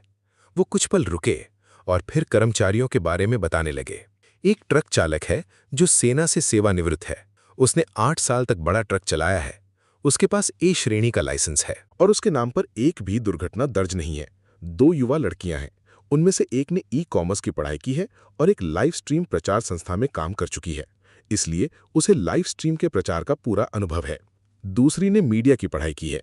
उसका चेहरा आकर्षक और आवाज मीठी है। वो लाइव स्ट्रीम के दौरान दर्शकों से बातचीत करने में मदद कर सकती है। उन्होंने अपनी आवाज धीमी करते हुए कहा, छोटे भाई, मैं सच में तुम्हारी प्रशंसा करता हूं। तुम्हें पहले से कैसे पता था कि मुख्य प्रवेश द्वार सड़क निर्माण के कारण बंद होने वाला है? क्या तुमने सच में फेंगशुई से ये सब देख लिया था? मैंने मुस्कुराकर कहा, भाई लियू, आप रियल एस्टेट के कारोबार में हैं। फेंगशुई कितना उपयोगी होता है ये मुझसे बेहतर आपको पता होना चाहिए। दूसरी ओर भूमिगत पाइपलाइन का नवीनीकरण चलना, ये सब मुझे पहले से पता था। पिछली जिंदगी में इसी कारण वांजिया का उत्तरी प्रवेश द्वार बाजार का मुख्य रास्ता बन गया था। जो कोरा पहले सबसे ज्यादा सुनसान था, वही वाहनों और लोगों की भारी आवाजाही के कारण सोने की खान जैसी सबसे कीमती जगह बन गया। उस समय एक फेंगशुई गुरु खास तौर पर वहां आया था। उसने उत्तरी प्रवेश द्वार के खंबे की ओर इशारा करते हुए कहा था, ये पानी को दबाने वाला ड्रैगन स्तंभ है। इसके बगल वाली दुकान हवा को छिपाकर धन रोकने वाला कक्ष है। कभी कभी मैं सुबह उठकर छत को देखती हूँ और